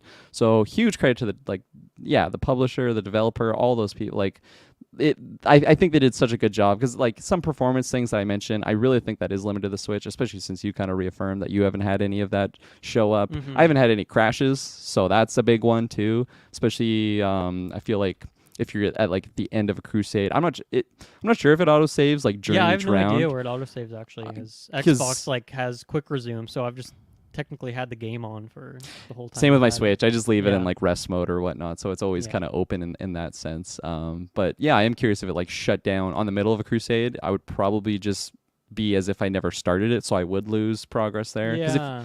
Because like if you die on a crusade, like you get a percentage of like the things you gathered. You don't lose everything. So that's kind of interesting. nice. I've not actually encountered that for other reasons that we will talk about. Interesting. Yes, I'm excited to talk about that. But no, like again, that was a very long, drawn out like statement and very all over the place. And I feel like that's my mind when I'm playing the game. No, that's a perfect encapsulation of what the experience is. You covered it so well. Of the game starts out pretty simple. Of okay, you go on this 10-minute dungeon crawl, and then you're back at base for 10 minutes. And, the idea is that you're going in the dungeon to get resources, and then you're spending those resources back at your base, and then you're going back and forth. But then eventually, the game takes this turn, and it's not that it's not like this level is different or something like that. It's just as a player, your playstyle is going to evolve in different ways, and I feel like for most people, it'll go to that cult as you're going to spend more time there. But you really could just do a ton of combat. We'll talk about the consequences that could happen if you just were to do tons and tons of dungeon raids and not care much about your people back home. But yeah, I just found like those first couple hours I was feeling not overwhelmed, but I was definitely whelmed with how much stuff there is, how many different resources to keep track of, my units and what tasks they're all doing, and just trying to learn everything and okay, what can I build? And then just like getting used to the combat and all that stuff. But then I don't know, a couple hours went by and I was just like totally hooked in this loop. And like you just go into a flow state, I feel like, playing this game where you just, okay, I've this much time in the day, so maybe I have time for a quick dungeon run, then I can be back for my next day so that I can make sure I don't miss my sermon, my daily sermon. And I'm going to send out these guys to build this, and so maybe I'll quickly go do some fishing to get some more food because I'm low on that. And then as soon as you finish one thing, then it's like, okay, I got to go plant some more seeds, or okay, maybe my wood will be done now, so I can go pick up that. And like you just get totally hooked in this game, getting pulled all these different ways. But like everything's good. Like all of these mechanics are really well fleshed out. I'm excited to talk about how this game has like the best poop mechanic of any game I've ever played in my life. Like just super cool stuff like that. And like it excels in all these ways. And the mini games are pretty fun. And the combat, I'm excited to talk about it because I don't know if it's amazing. Like if you're talking to someone who loves Binding of Isaac and you pitch this to them as like, oh, it's got Binding of Isaac combat, I think they would be very let down because the combat is like nowhere close to how good Binding of Isaac is. But of course that this becomes a very smaller part of the game, or at least it feels like it.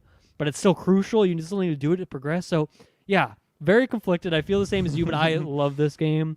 And I'm really curious how long it's going to be because as I mentioned, I've done it looks like there's maybe 4 dungeon areas, and then I'm guessing the last door that opens up is like the final boss, but maybe it's a final area. I'm not too sure. So we'll see about that. But, like I said, my cult level is level 4, which as far as I can see is like the max level. So I don't know if other stuff unlocks as you get to somewhere, but it's like I can't even see above that. So if that is the case, and I'm already just like already know the kind of breadth of all the things I can build, and I just have to level up a few more times to be able to unlock them all, then I feel like I don't know how much there is there. I feel like it could actually be a bit shorter than I was expecting. If you were to ask me like 2 hours ago how long I thought the experience was going to be, and certain things too, like when you're praying or you're doing your sermon, you get those points, whatever those devotion points are called, and you level up, and that gives you bonuses for your crusades. Like I'm pretty much almost done that skill tree already too. So I feel like in some ways I'm maxed out in other ways, but then certain buildings, it's like I haven't even checked this thing out yet, and there's 3 levels to it and all this stuff. So I don't know how much time I'm going to get out of it, and I don't know if once you get to a certain point, if you beat that last dungeon, if it's like, okay, I'm done with this now, or if you just keep going, or there's other stuff to do. So I'm very curious to see how it goes. But for right now, I feel like with already how much I've played, I feel like I've got my money's worth. I'm very happy with that.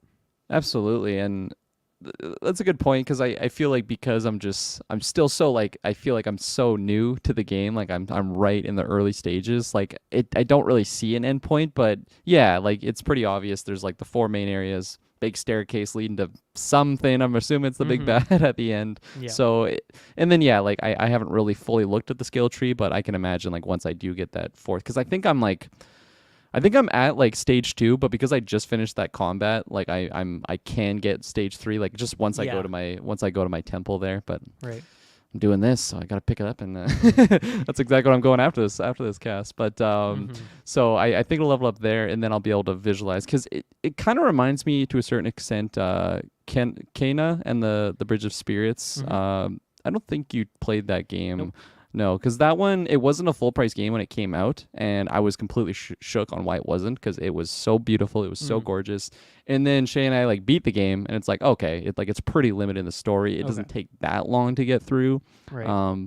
But like just the fact that, like, as I mentioned, like I think I spent majority of my time playing just wandering through my cult village and like just chilling, and like the fact that it's not like, that's where it probably differs from. That doesn't sound right. It's different. It's different from Kena, and the fact that Kena is just a linear story game. Like, it's an action. It has a skill tree, but it's like, okay, once you get your points, you can only really level up this thing. So it's not really a skill tree. So it's pretty obvious to see. It's like, okay, I'm close to the end. Whereas this one, like, I could just not do combat and play the game for like 10 hours. As you mentioned earlier on, like that could be my game experience of just that. And that's really shocking, and really, I think it's a breath of fresh air, because it doesn't force the player to do something that, nothing wrong with the combat, but it's definitely not the highlight of the game. Like, I've played games that have way better combat, and especially like when my input was lagging, it's like, this is terrible. Especially like some of the magic has like timed releases where, like, if you get that green, it has a way bigger like effect to it. There's no way I could get that unless I like really timed it way early on. So that was kind of annoying. Yeah, well, one thing I'll mention is it's just like anything that there is in this game, any mechanic, there's like multiple ways to interact with it, or like every resource has a bunch of different ways you can get it. And so, for example, like, early on in the game, the only way you can get more followers is to go in these dungeons and find them and save them, or beat the boss, and you get one there. But then eventually you can just like send out your followers on crusades, and so they can go get a lot of those things for you, including followers, or people will come up with a quest and say, hey, do you want to bring this person in? And then there's like the spider who like just sells you like other followers too. So like even something like that, like there's just, you don't even have to go into the crusades to get followers anymore at a certain point.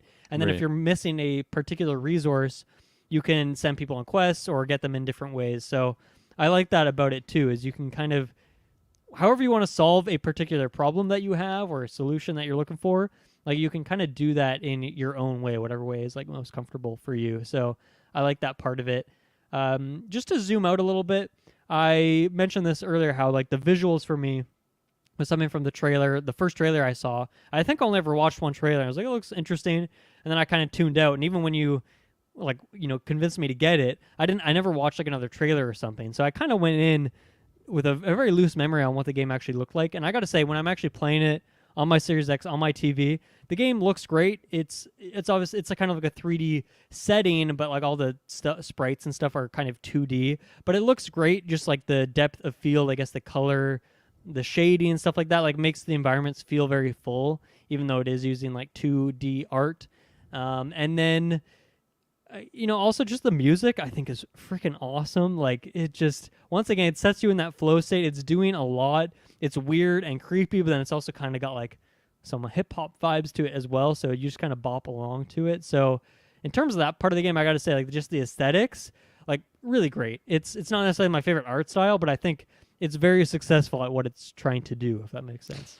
Absolutely. Yeah. I really like the art style and the fact that it has, I don't even know what to call it. My buddy, when I showed it to him, he totally thought of Paper Mario, and I'm like, oh yeah, definitely, okay. I can see that. But it's like, it's got that dark tone to it, where there's a lot of just shadows and like shading on the sides, where it just feels like you're in this dark realm. And I think it like it's a little like it's not the hardest art style to do, but it goes a long way with what they're trying to do and just again set the tone for what the game is. And I think like you brought up the music, I think the music does that really, really well too. Like it really boosts just the overall tone of the game, whether it's like the combat music that just again gets me going, or if I'm just in like the cult village and I'm just like, you know, talking to people or something, and just like the background sounds, it goes a long way to just boost the overall experience of the game. And it's not like the most memorable music by any means on like certain games that I play. Like I don't want to downplay it by anything. It's just like it's not my favorite that I've ever come across, but it boosts the mood. And like when I go on my crusades and then you see the details of the lamb like get all like in his angry face, like ready to just kick ass. I love it. Like I love all of those little details that just really fleshes out. And on the topic of details, I love to not sure if you notice it, but like when you're getting your ass beat, you have like half a heart left. Your character's like all bruised up and bloodied, and it's hilarious to see. If you run out of beat sound effect too, yeah, it's like, oh god, yeah, exactly. If you run out of like magic charge, your character actually goes like black and white, like all gray. I thought that was a really cool detail. I didn't even notice at first. I noticed like not that long ago. So just those like again those little details are just really, really cool. Or whether it's your villagers like just tired and you like see these bags on their eyes and they're worshiping. I'm like, back to work. I feel so bad when they're sick. Like they just look like they're about to croak at any second. Yeah, that's where it's like, you know, I'm a cult leader, you know, I'm a hard ass, but when they're looking pukey, it's like, hey, go rest up. I don't want you getting everyone else sick here. Take these flowers, and even like the sound effects too are great. Like there's a lot of things in this game where you're just getting a bunch of resources at once, or the devotion, and like those bleep, bleep, bleep, bleep, bleep, like all those sound effects. Rush. Yeah. Oh my god, your brain is just like on fire. And I also got to say I love the voice acting in this game. It's very much in that Animal Crossing or Sim style where it's like you know, that kind of weird stuff, but it's very expressive. And there's even characters that are like maybe sad in some moments, or one guy was singing at one point, and like this sounds awesome. It totally fits this game that is very goofy but also very dark.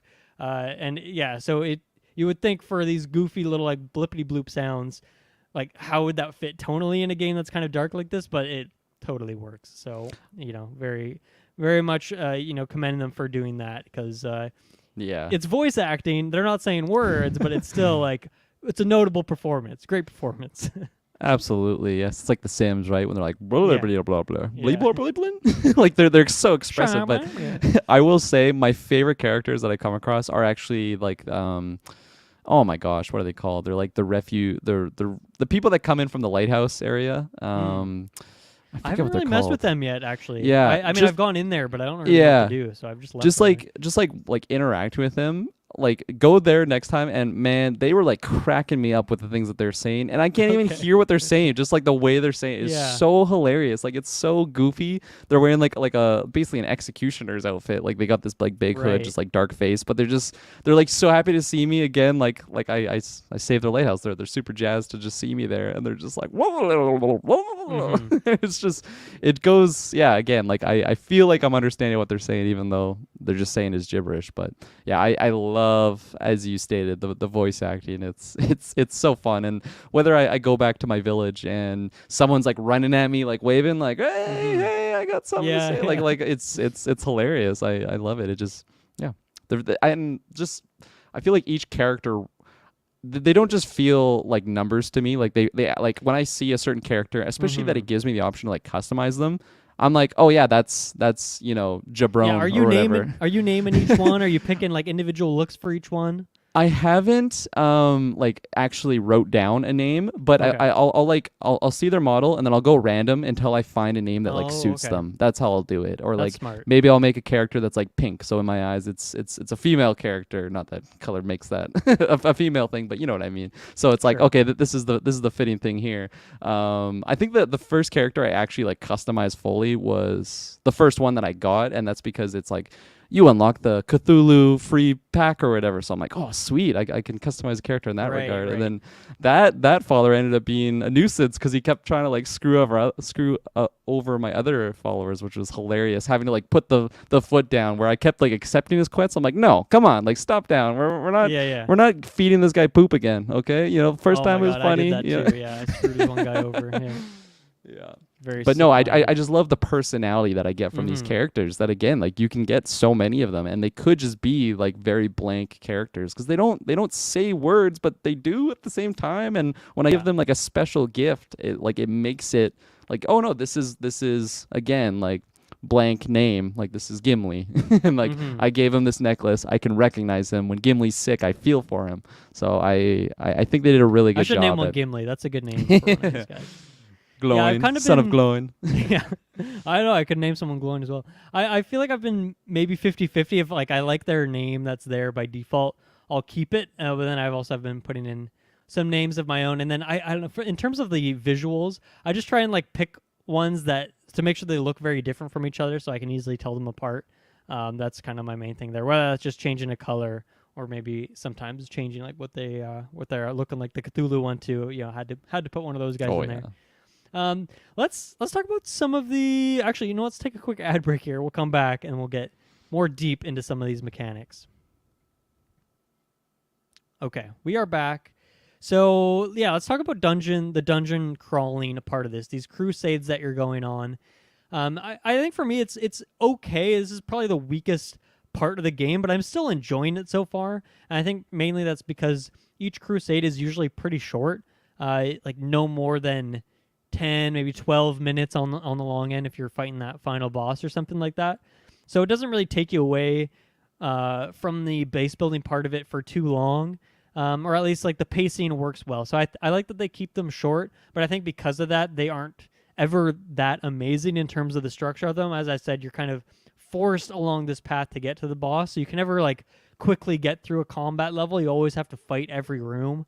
So I don't know how I feel about that. I think it's okay. I guess I'm curious to see how much that evolves because I don't feel like the difference between the first area and the second area really was that much of a change. Like there's a couple different enemy types that looks different, but in terms of structure, I feel like it was more or less the same. So I'm curious if the third and fourth areas feel that way as well. And yeah, I mean, in terms of the combat, it's pretty standard. You can switch between different weapons. You have your dodge roll, and then you have... I do really like the magic system of like your fervor. So each time you kill enemies and they drop blood, you kind of that loads it up, and then the more blood you get, you can like bank to have up to 3 spells that you can use at a time. And the spells are very powerful from what I've experienced as well. So I was spamming them when I first got them, and then I didn't have them, and it's like, oh, okay, I gotta be a lot more selective with this. Yeah. So yeah, I think it's solid. I guess I don't have too many criticisms of it, but it's not blowing my socks off necessarily. But at least for facilitating like this change of pace for a few minutes. And, I think maybe the most interesting part about it, and we can talk about the clock next, I guess, but, when you're on these crusades, like, there are consequences. There's stuff always still going on back at base. And I find if I'm, like, on a long crusade and I get back, shit is hit the fan. Like, I don't want to spend too much time there. And so I like that decision of it. Like, okay, I'm going to get in and out, be very quick with it. So, yeah, what is your take on these dungeon crawls? We've talked about them a bit already, but what do you think so far? Yeah, I think I agree with a lot of what you said. It's definitely not the high point of the game for me. If this game was like just centered around this combat, it definitely probably would have fallen a lot lower, just on my list of enjoyment. But like the fact that it, like in my eyes, like it's really just a side effect of like the overall game in general. It's like, okay, if I want to progress and take out these heretics, I got to go on these crusades and stuff. But especially like you mentioned, like when you unlock I think it's called the missionary or something, like when you can actually send people on crusades, like it just totally changes the game. It's like, oh, I'm not the one, I'm not the only one that it goes on. They're not going to defeat a boss for you, but they can go get some good stuff. Yeah, they come back with just like Leshy's head or something. It's like, whoa, oh shit. Cool. Okay. Maybe they can. I don't know. Damn, Gimli. Yeah. So I think it's, as you mentioned, like it's not too long where I felt like, ugh, I got to go on this long crusade when I just want to kind of chill in the village here. Like, at least in like the first, because I've only done like the first, I think it's called Darkwood, like that area. Like those ones are pretty short, ranging from like 7 to 12 minutes really. Yeah. So like there is different pathways you can kind of take. Some of them are a little bit longer. I noticed too on the last one I took, I'm not sure if you've come across this. You probably have, but there's an option where I go there and it just makes it so when I die I don't lose my stuff. So yeah, I was gonna ask if you had come across that, because that was, so was that like a question mark place that did that for you? It was the symbol of the red hat. So I saw it and I was like, I wonder what this one is. And then you go there and there's like this little like idol, and then you just like kind of pray at it, and then it allows you to just, when you die, you'll keep your stuff. Now I will say it came up like the last time I tried doing that run, I died. So maybe it's because it's like the last boss, or it's not the last boss, it's like the last enemy of this area. Maybe that's why it came up. I was gonna ask you that. It sounds like you haven't come across it yet. I've not encountered that, and death is something that I haven't really encountered either, because I guess pretty early on I unlocked the ability to, like, if I die in a crusade, I can sacrifice one of my cult members instead of dying. Yeah. So I get another chance. And then it's cool too, because like depending on what level they are, that you get more hearts back. Yeah. So if you just sacrifice like a level 1, you only get like, I think even half a heart, maybe just 1 heart. So it's like, I don't know if that's enough to get me back in there to finish this boss. So you might have to sacrifice a higher level, but then you're getting rid of a stronger member. So that's a very interesting choice. But yeah, like since I've had that, whenever I die, I get rid of a cult member, which I've lost a few because of that. Usually I just pick the old ones. I'm like, I'm not going to use you anymore. I'm very cruel at times. But then, yeah, I haven't died again the second time. So I actually haven't encountered a true death in that way because I got that skill pretty early on. And I kind of forget where I unlocked that. But yeah, it is very helpful to have that one. Yeah, I mean, I've definitely died a few times. I feel like my first death was when I realized just how few magic uses I had, and I'm like, oh, this was awesome. This game's so easy. And it's like, oh, why isn't this working? And all of a sudden, like 3 enemies just like go by you. It's like, oh no, get me out of here. Yeah. I'll blame it on the input lag too I was getting. Yeah, no, definitely input lag. Yeah. But yeah, no. So because I didn't notice it on my first like crusade to get to that boss. Because it came on the second time, I'm like, I wonder if it just kind of, hey, you struggled on the first time. If you need, you can go this route, and then it'll save your stuff if you happen to die again. Right. And again, like I didn't have to go that route. I only went there because I hadn't seen it before, and it ended up being a shorter path to like the boss. So again, maybe that's like if you're really struggling on a boss, it's like, hey, this kind of helps you out. You get a spot where you can kind of keep your stuff, and then it's a shorter route also, so you don't have to waste so much time if you're just trying to get through it. Because yeah, there is difficulty rating. I just put it on medium. It said that was the developers recommended. Yeah, I totally so forgot I did that there was one a again. difficulty. So that's where it's like, okay, maybe that is a lot more relevant on the harder difficulties if you're like really trying to get through it and then you just keep struggling.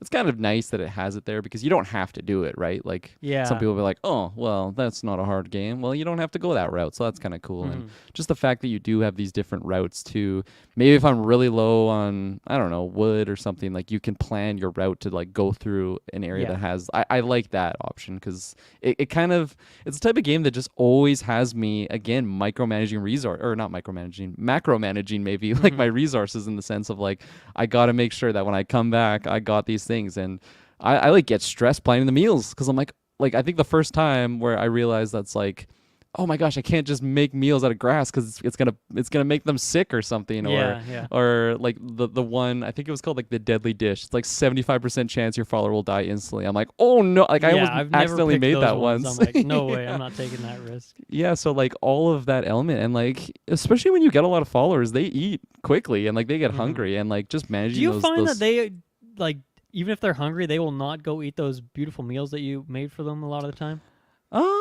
I just feel like I'm going through my cult list, and like a lot of them are on red hunger, and I'm like, dude, there is 7 meals over there. Like, you got to tell them to like go eat or something. Yeah, I know, which I do, but like I just feel like a lot of them are not automated. Like a lot of them will go eat, and other ones won't. I don't know if it's not like a personality thing, or at least it's not a visible trait. So it sounds like you have not had that experience. So maybe I gotta incentivize them better or something. That being said, maybe I'm just not a good cult leader. I'm not checking in on everyone, you know? Because it's like I see the worshipers like in the center, and it's like, oh yeah. I just feel like for me that's the bar that's been the hardest to maintain, is that food meter. Yeah. I definitely, I would agree, at least at this point. I'm pretty good on poop duty, going to clean up all that stuff. So like the illness isn't really an issue.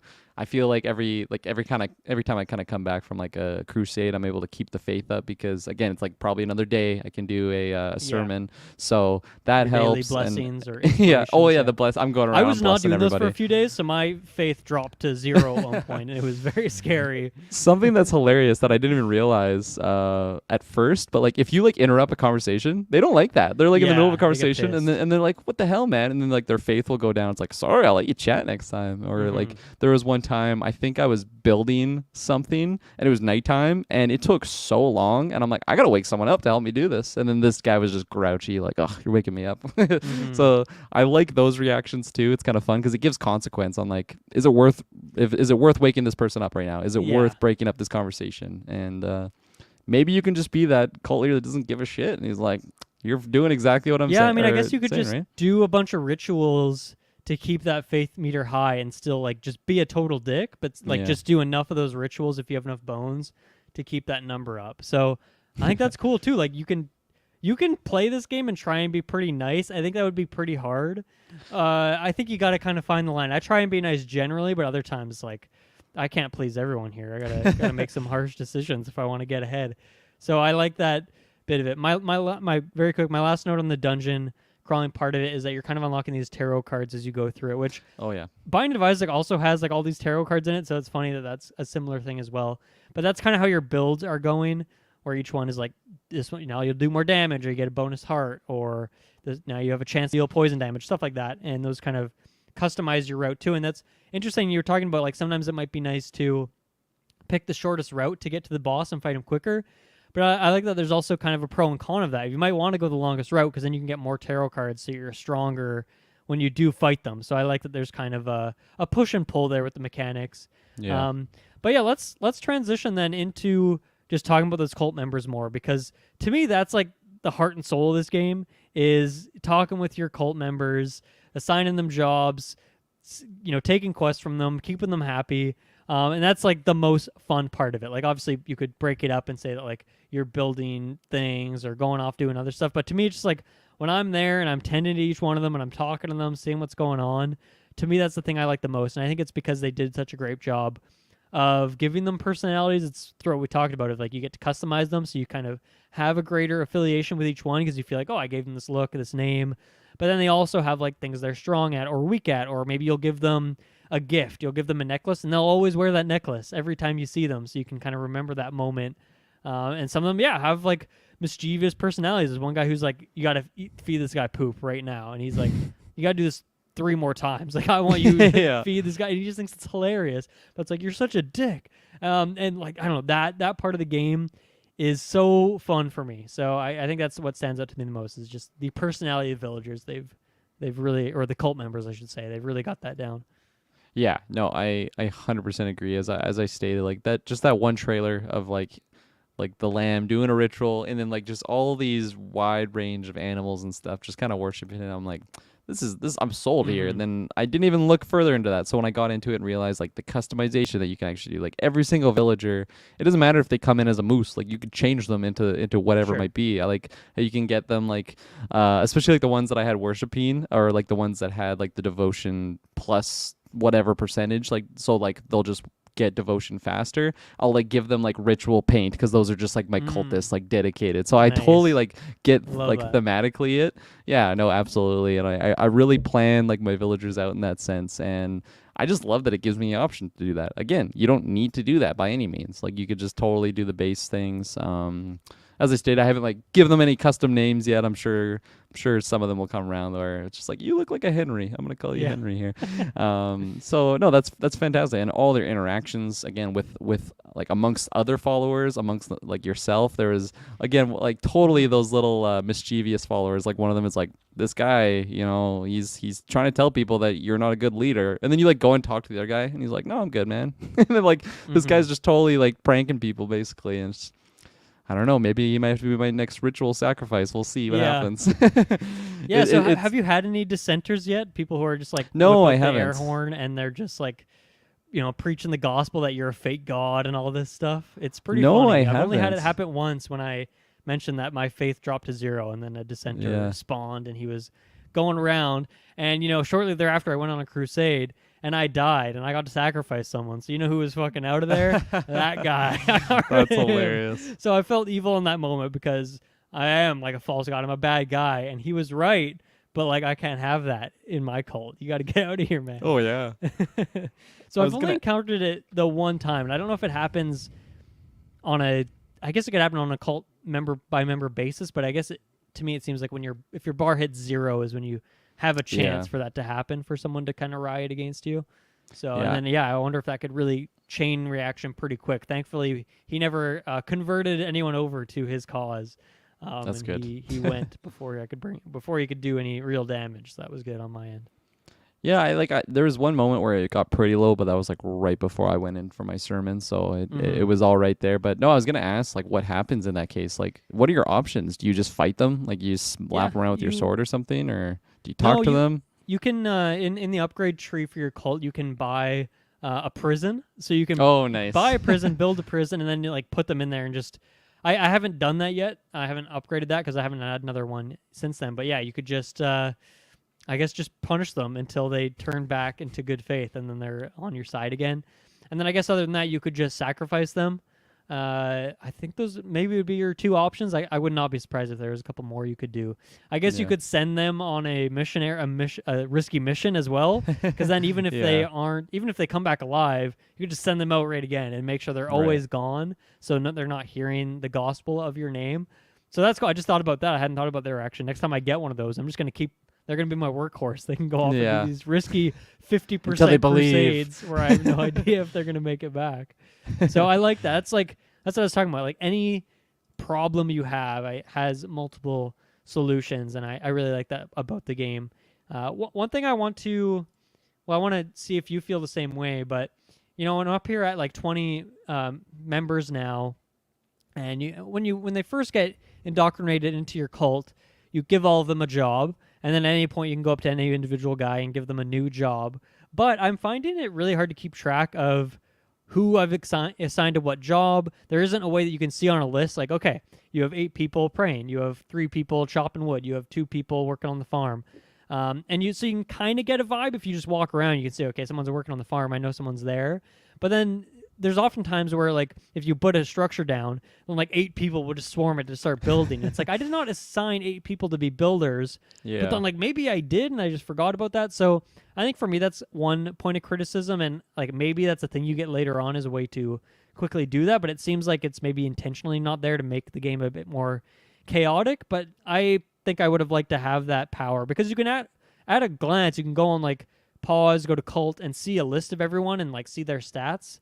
But you can't like see their job from there. So it just seems like potentially an oversight for me. And even if it was contextualized in the game, like there is maybe a census office, or I don't know, something like that, where you build that, or like a workshop, a work suit, whatever it is, somewhere where you can go and you can see what everyone's jobs are, and you can reassign them.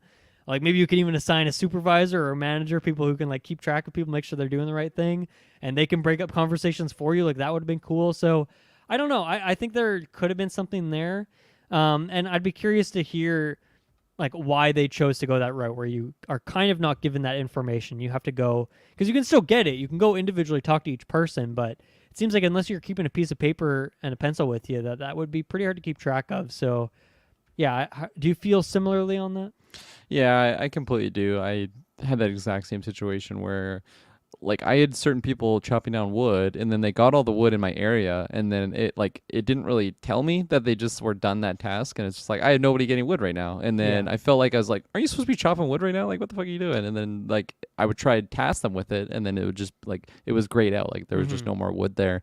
And yeah, I really wish that it did have that. And I also just feel like it's just like a pretty easy thing to even add in. So maybe they'll like patch it or something. Like even just having like your resources, I guess it is there to a certain extent, like your lumber, or is that just in your inventory? I can't even remember now. Actually, I guess you could just check your inventory to see how much lumber you have. Yeah. So there you go. But like, or I guess when you go to the building station, you kind of get a quick thing of how much you have, and that's usually where I am when I'm checking that stuff anyway. But like even I feel like I would still prefer if it's just kind of like at the top of the bar. It's like or at the top of the screen, and maybe not always there, but maybe you just like hit a button and then it just like brings in your information or something. Maybe you can hide the HUD. I feel like that's kind of not too hard little patch to do there, because I don't know, maybe I just want to focus my followers on doing certain things. I was definitely prioritizing like the devotion, because I felt like, okay, I can unlock more things if I get more devotion, so let's just kind of do this. It made sense to me. But yeah, then there's times that I'm like just trying to make beds for my villagers. It's like, oh my gosh, like I have no gold, I have no wood. Like, oh my gosh, I gotta go out and do stuff here. So yeah, I think that's just maybe a bit of an oversight, because it's I don't know. I feel like if you would have played, like I haven't even played that game, or I haven't played the game that much, 4 or 5 hours, but still, it's been pretty noticeable for me, even just from that first. Well, I'm curious, like by the end of the game, like how many cult members do they expect you to have? Like, is that number at 50? Is it just 30? Like, I don't know, because if it was up to 50 or something, like how the fuck would you keep track of that kind of stuff? That would be like impossible. So that seems like a weird thing for me. And I guess the other thing too is like there is, when you're in your town, and I guess even when you're on crusades, there's on the left side of the screen, there's just like all these notifications that are coming up when you pick up resources, but then there's also like stuff that's happening in your town, like this person's sick or this person's hungry. Or one thing I really like is you find two people have just become best friends. It's super wholesome. That's so cute. But yeah, like that kind of, like maybe there's information there that's happening, but that's also very hard to keep track of, because there's so much going on there, especially when you're building stuff, gathering a bunch of resources. Like that queue is just getting kicked down. It's moving so fast that you can't really, and especially if you're on a crusade, you're focusing on combat. I'm not taking the time to like read all these messages. It's just too much going on at once. So I feel like maybe there is more information that's being given to me there, but it's just not being conveyed to the player very well. So that could be a problem with it too. I like the idea of that kind of notification bar telling you a bunch of stuff, but yeah, it is hard to sift through, especially just because all the resources get added into that log too, so it just fills it up with kind of random stuff that you don't. I do not need to know that I just picked up 3 more pieces of wood, like that's not crucial information, but at the same time, early on in the game it might be good information, but then where I'm now, it's like I don't need all that stuff. And again, like I know it's more steps from the developer, but like that's just accessibility ish, like options. Like you should probably be able to be like, I don't want this notification to pop up or something. Again, like not all games have that, but I'm not a game developer, so I don't really want to comment on like it's easy to do, but like it seems like it's easy to do, just that we give the user an option. But I don't know. Maybe they're focusing more on just the overall art style and stuff, and it's like, okay, I'm glad they focused on that. I think they want it to be chaotic. I think that's part of it, right? Yeah. So some other things with cult, you can like send them on crusades, as we talked about. You can also kind of turn them into like a companion and bring them on a crusade, which I've only done once. Seemed interesting. It seems like you can level it up too, so you can have like 3 of them join you. So I got to mess around with that a bit more. We talked about how you can sacrifice them. I like that your cult members, they grow up, they turn into elders, and then eventually they pass away of old age, so you can maybe sacrifice them at that point, or you got to have some graves ready, because if their body is around, and everyone gathers around the body and then just fucking vomits everywhere and turns your place into one mess. That's one thing. I came back from a crusade once, and there was 3 dead bodies all around the altar.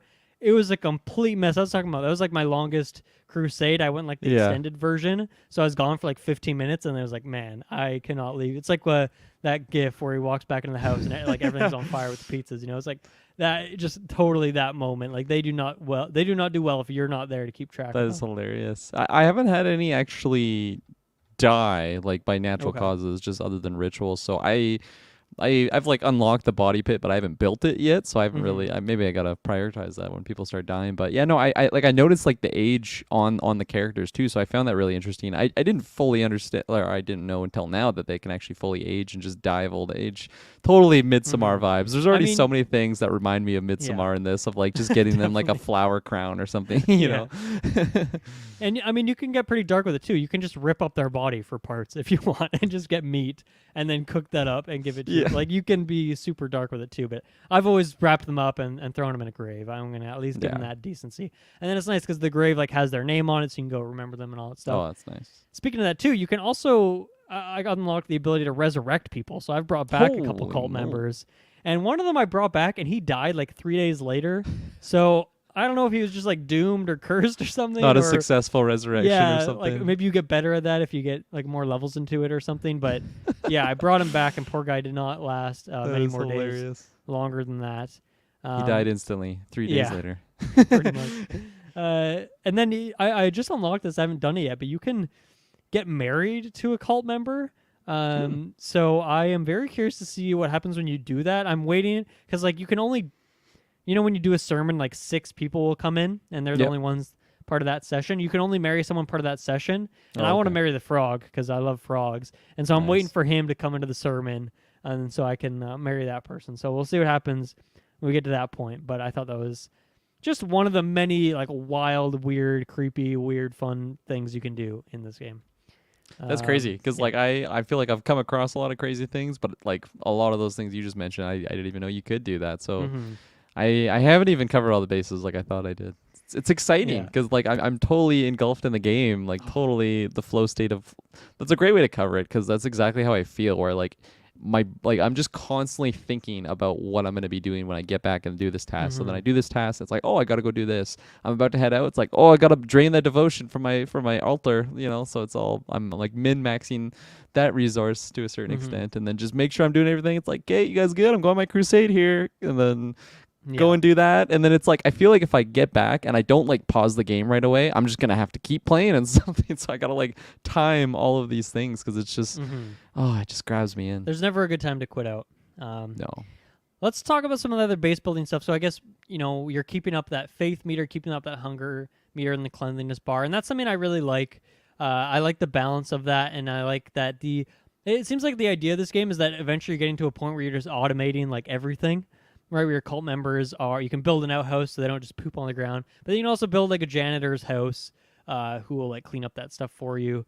Different buildings, obviously your like resource buildings, your loyalty buildings, decorations. I like that there's like a whole tab of just a ton of decorations. That's fun as well. And I don't know how much they really affect. Like, I don't know how much you need. I know I got a quest once that a guy was like, come on, man, this place kind of sucks. Like, can you get some decorations built? So yeah, I did at that point, but it doesn't seem like something that's mandatory.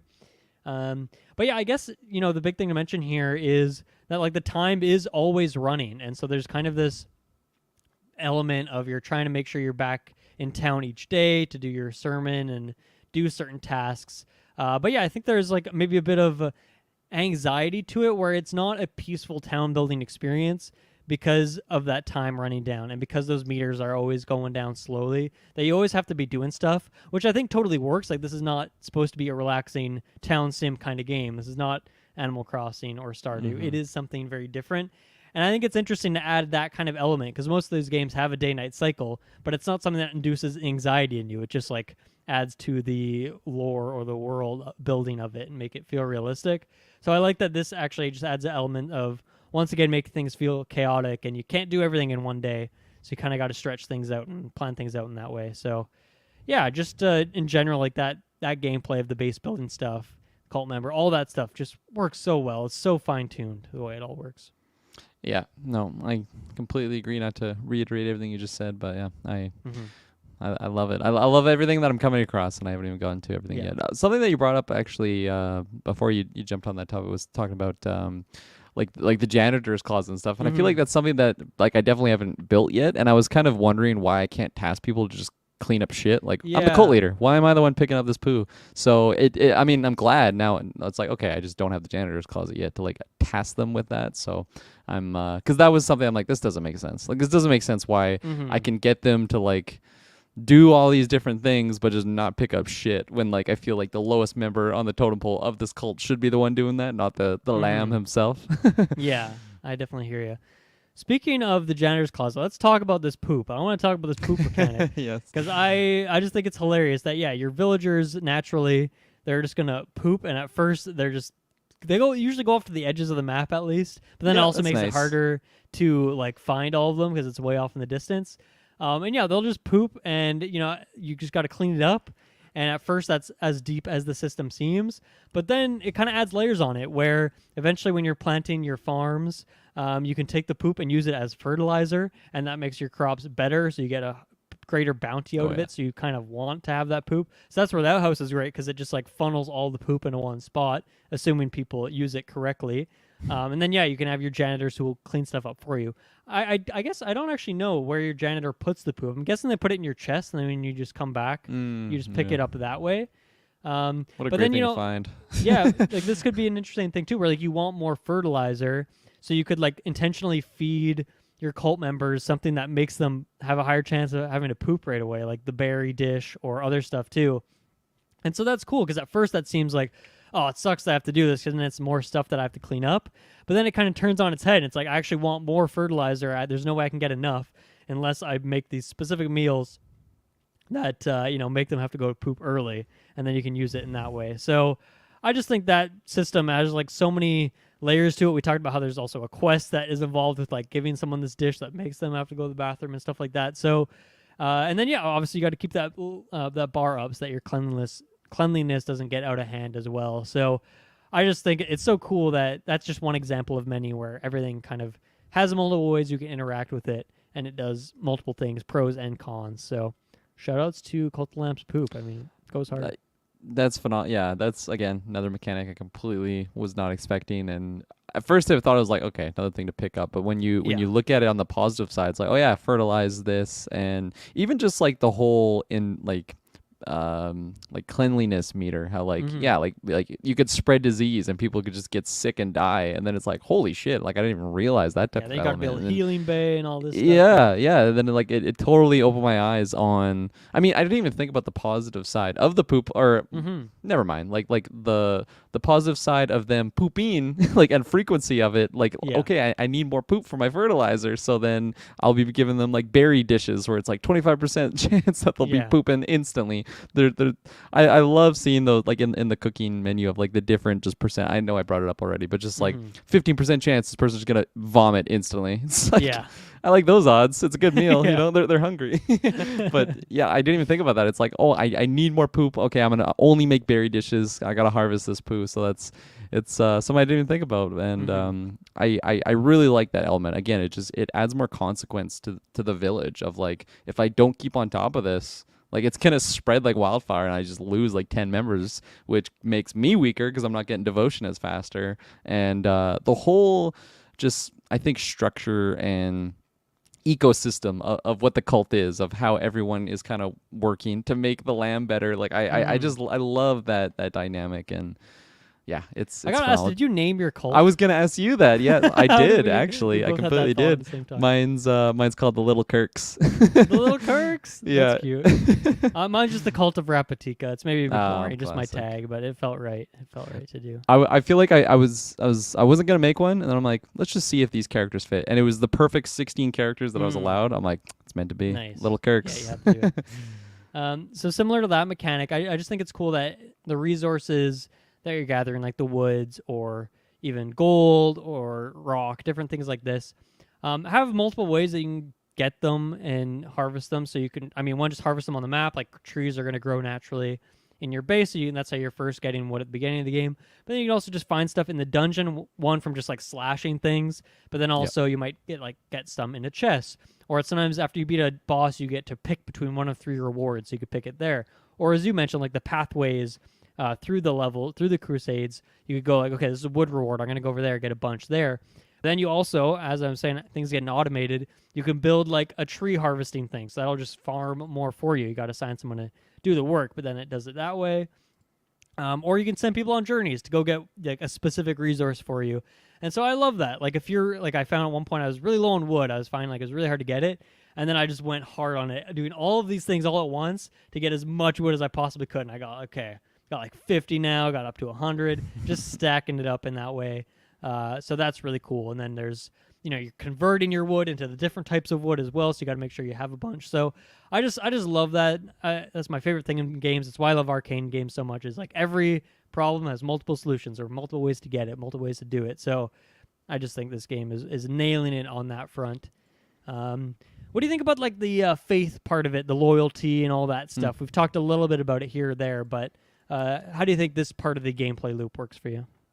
I think it's awesome, and I feel like it's really fitting too for this cult following system. How like maybe you have your Grima Wormtongue, who's like your most loyal follower, and like just comes to you like with all the secrets and stuff, and like that's the one I'm always blessing, and like it would make sense that is like my ideal follower. And I like, again, like maybe I'm just I'm not really checking in on everyone, and then maybe that's what's making like their loyalty a lot lower. And it makes sense, because I would imagine in a cult type setting, like if the person's not going around like kind of interact with everyone, like he kind of loses the grip that they would have on like all the followers. So I think it really fits for what the game's trying to do, but also just as a gameplay, it makes the player like it. There's a reason to go around and check in everyone, not just be like, okay, my villagers are there, they're gathering things, they're fine. No, I got to check in on them. I got to do my blessings. I got to like just talk to them, give them gifts or whatnot. And if you don't, then, you know, you won't have as great rewards, or they won't be putting out as much devotion and whatever it might be. Like they're just not as strong of a follower. And I think that really works. Yeah. Yeah, I don't think I need to duplicate anything you just said. You nailed it. I think it works really well too. I guess I'll just add that I think there's such a breadth of rituals that you can do. There are a ton of them, and they get pretty fucking wild at times. There's some crazy ones, but there's also just ones that's like, okay, now the fishing bounty is going to be insane. So now for this next day, I can just get a ton more fish than usual. And so little things like that. But then you also have like kind of more darker ones or weirder ones. So I just like the variety there, and always coming back to that main building, get your devotion. Top it out, that kind of thing. It works really well. So yeah, fantastic. And then I think my last couple notes here was just touching on a couple things that we've mentioned in passing, but one is that fishing mini game. It's pretty basic. I think it's the exact same as Stardew Valley, actually. And it's totally fine for what it is. I kind of did it a bunch to get the 4 unique types that the guy wanted for his thing, so I did those. And now I just kind of go every once in a while when I need to reload on some more food to bring back to my people. What's up with the lighthouse? Because I've been in there, but I feel like I don't know how to progress that storyline. Have you like progressed that at all? Like you lit the fireplace, right? I don't think I did, actually. Because when you go in there, simple? Yeah, because when you go in there, it's like 15 wood or 20 wood or something like that, Okay. and then you basically that's fix on the lighthouse. my wood drought. I don't have this, and I just probably there forgot you about go, it. and then that's where I interacted with like the people in there, because they're all like, "Oh my god, you saved us! We're totally your followers now." And then they gift you some things, like you can buy tarot cards. Okay. And like some of the dialogue and writing in this game is so unique and like funny and witty. Like there was one of them. It's like, what does a tarot card mean to you? To me, it means 25 gold, because he's like listing his prices. So it's like the way that he explains it is just I totally get chuckled like just reading that stuff. But yeah, you can buy the tarot cards. You can buy, I think, something else that you can buy in there. But yeah, there is some things to do in that area. So definitely go back and if you want to get rid of some wood. I'm swimming in wood now, I think. So there you go. Yeah, and then I think there's like follower what are they called, like different types and stuff that you can get through them. Right. Yeah, like a different skin, I guess. Yeah, exactly. And then there's another place on the world map that I'm guessing you haven't unlocked yet, so I won't mention it. It's maybe not a big game changer, but I'm curious if there's more. And then the last one would be like the kind of tutorial guy who teaches you everything.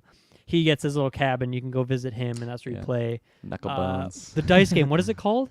Knucklebones, I think. Knucklebones.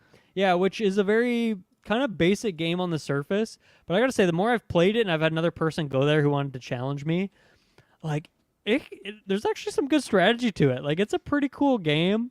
And, at first it feels like, okay, well, anytime they have a 4 and I get a 4, I should just knock out their number. But there's like different ways you can play it. You can be very cheeky and cheesy with it and trying to like blocking certain lanes and stuff like that. So I really like that. And I've noticed like the second guy had like a higher difficulty rating, and I'm guessing more and more people will go there that you can challenge, or maybe those guys just get harder over time. I'm not sure, but I really like that, and you get just little rewards here or there for doing that. So once again, I like these little mini games where it's like, okay, I don't want to spend the 10 minutes right now to go on a crusade, but I just want to burn a little bit of time until maybe the next day, or maybe until it's nighttime, whatever it is. So I'm going to go do one of these mini games for a bit and then come back to my home base and do some more stuff there. So I think that really adds to the flow of the game, and once again, decentralizes the game from always just being crusade, doing chores, crusade chores. Like it makes it nice and fresh in a way, because I don't got to go do the dice game every day, but like maybe every 5 or 6 days I'll go there. Or if I meet someone new, or fishing, I'll just go do that every 4 or 5 days. Once I've set my ritual off cooldown, I can go get a bunch of fish and stuff all at once. So I just think the pacing of this game, like the way everything is structured, just locks so perfectly together. Just holy shit, what a great game. I am so excited to just go play some more and see where it goes in the remaining few hours that I have here, and I'm curious what other secrets it's got hiding for me there.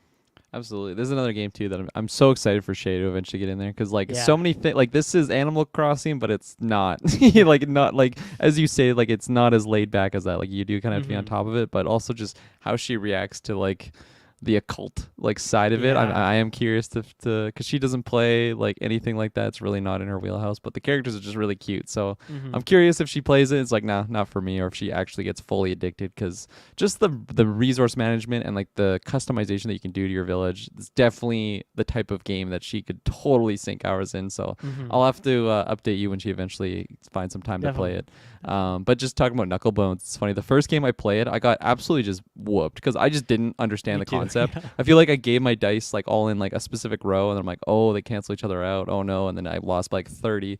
Next game, again, difficulty rating like 1, so it's like the start, but I won on like the last play, and it felt like the most clutch thing ever. I won by like 1 point too. Like it was insane. Nice. And awesome. it wasn't even for money at that point too. It was like basically the tutorial, and then I think he gave me like a tarot card or something. But I do wish that you could do like minimal bets, not being in like increments of 5, because like you can't even do like a money bet if you don't have 5 coins. So I had 2. I was hoping to like try and double my money, and I couldn't do that. I think you can do that in like Gwent. I was very much getting Gwent vibes while playing this. Man, Witcher 3. I got this because money, I agree, it was like at most one time I had like 80 gold or something, but it's like then I just spent all of it right away. But then I got this ritual that it's called like extortion or something like that, and it like massively decreases your loyalties. You got to be you got to be ready to like bump it back up. But it just gave me 500 gold in one go. Oh my gosh. Yeah. So now I got a insane. shit ton of money, and I can every time that's off cooldown, I can just keep doing that again in theory. So yeah, I got like I don't know. I think that might throw off the balance because I've never seen that. I was like, okay, I'm gonna get like 25, maybe 50 gold out of this. 500. That's so crazy. I'm swimming in gold now. Yeah. Yeah, because I was extremely poor. As I was saying, I couldn't even give my villagers beds. And like those are just 10 coins. So like I was really like struggling in that sense. And then I thought I was rich because after I defeated Leshy, it dropped like 80 coins or something. I'm like, oh my god, I've never seen so much money right now. What am I gonna buy? And then like just knowing that you could do 500. I haven't even seen triple digits in the gold. I don't even know how you spend 500. Like I'd easily run out of wood or rock, whatever it is, to like build buildings before I could spend that much money. But I got a nice bank reserve. Good to know. There. I got more money coming because I thought I was rich. I'm like, I'm never gonna be able to spend these 80 gold coins. Well, yeah, like I said, like we'll see what kind of consequences there is to that, because obviously it decreased my loyalty pretty big in that moment. But I feel like I can probably do a couple other rituals, do a nice dance around the fire, and get that back up. But I don't know, like maybe it will still have further consequences on like an individual person who feels very strongly about their money being stolen, and maybe they'll get mad at me for doing that. So yeah, we'll see. That was all my notes. Any other topics here for Cult of the Lamb? Top of my head, I will mention it. It's not really that big of a con, but I thought enough of it to mention it. Is when I did that last battle with Leshy, the camera on that boss battle, it just like locks on like the main enemy. So like on the bottom of the map, you can't really see enemies that are like happen to be down there. It was kind of annoying. Weird, yeah. I kind of wish that it was kind of just centered on my character. I get it. Like it's the main threat you do kind of want to see, especially when they shoot out projectiles and stuff. I kind of understand it, but still it was kind of annoying. Like if I went to the bottom corner, I just couldn't see my character. That's weird. Yeah. Kind of a minor thing, but still it was a little bit annoying. And just like even like we mentioned the tarot cards, but even when you just enter like another crusade, and then you like choose your weapon, and then like you get like a random weapon and a random power. I really like that concept. Is that what it's like in Binding of Isaac? It seems like a roguelike thing, because I played Dead Cells, and it's a similar thing where every run like you get that option. It's like one secondary and then one like main weapon, and they're random sort of. Yeah, in Isaac, I mean, you just pick a character, and each character has like a different starting set of weapons, and then you don't get anything like immediately, but then each floor has like a golden chest room where you get one item essentially. So, but like I really like the way that it's done though. How like I get to this area and it's like, oh, I can trade in my sword, or I can trade in my power, and then like it just. I like it because it doesn't overwhelm with like the user or the player of being like, okay, what weapon do you want to try? It's like, well, I don't know. Like, I guess I'll start with this one. Like, just to randomly get them, and then sometimes you'll get ones that are like slightly better, and then maybe it's faster but does weaker damage. I like just experimenting with those trade offs, and again, just getting the powers in that way, and the way that they're done through. Oh, it's in like the temple that you do that, like where you get these powers. I think it's like indoctrination level or something. I forget what the points are called, but it allows it when so you're doing like your sermons, right? You get yeah, exactly. Like, okay, I'll come across different powers now. Like 3 new powers will be added to whatever. I like how it's kind of delivered that way because it feels like you're progressing and just I think getting access to certain things in a steady way where you're not overwhelmed with it, but it's not like, well, I've only used this one weapon. Like I feel like I've tried a good amount of powers. I feel like I've definitely found a few that I really, really like versus some other ones. Don't really love the projectile ones. I feel like I wasn't loving it because of the input lag thing. I could just never get like that perfect timing. But there's one where it like shoots like an object somewhere, but if you just tap it, it'll go on your character and it leaves like a poison cloud. Oh, I love that one because like the enemies are coming to attack you, and then you could like time it and then like roll out, and then they kind of like are all in like the cloud. I was really, really abusing that one, and then there's another one that just kind of has like a shockwave out of your character. I feel like I was really liking those ones more where it like goes out of my character. Again, probably the input lag. And yeah, if I didn't already reiterate, the input lag was just my controller thing. When I played it on like the handheld, it wasn't happening at all. So that's good to know. Because in a game like this, where it's like, it's not only the combat, but still, like when you're timing those rolls, if it's just not working, it can be very, very frustrating, especially if you're trying to progress to roll credits or get through the story. Yeah, for sure. Cool. Any final points? Or are we done for the day here?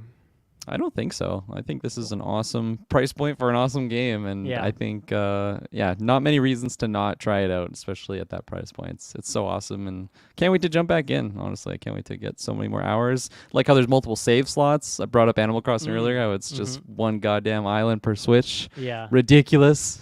Yeah, that would not work in this game. No, definitely not. Yeah, no. I mean, I think this game, I'm easily gonna see it to the end, and I'm curious if there's like a post-game element of it or if it really is just kind of more of a linear story. We'll see.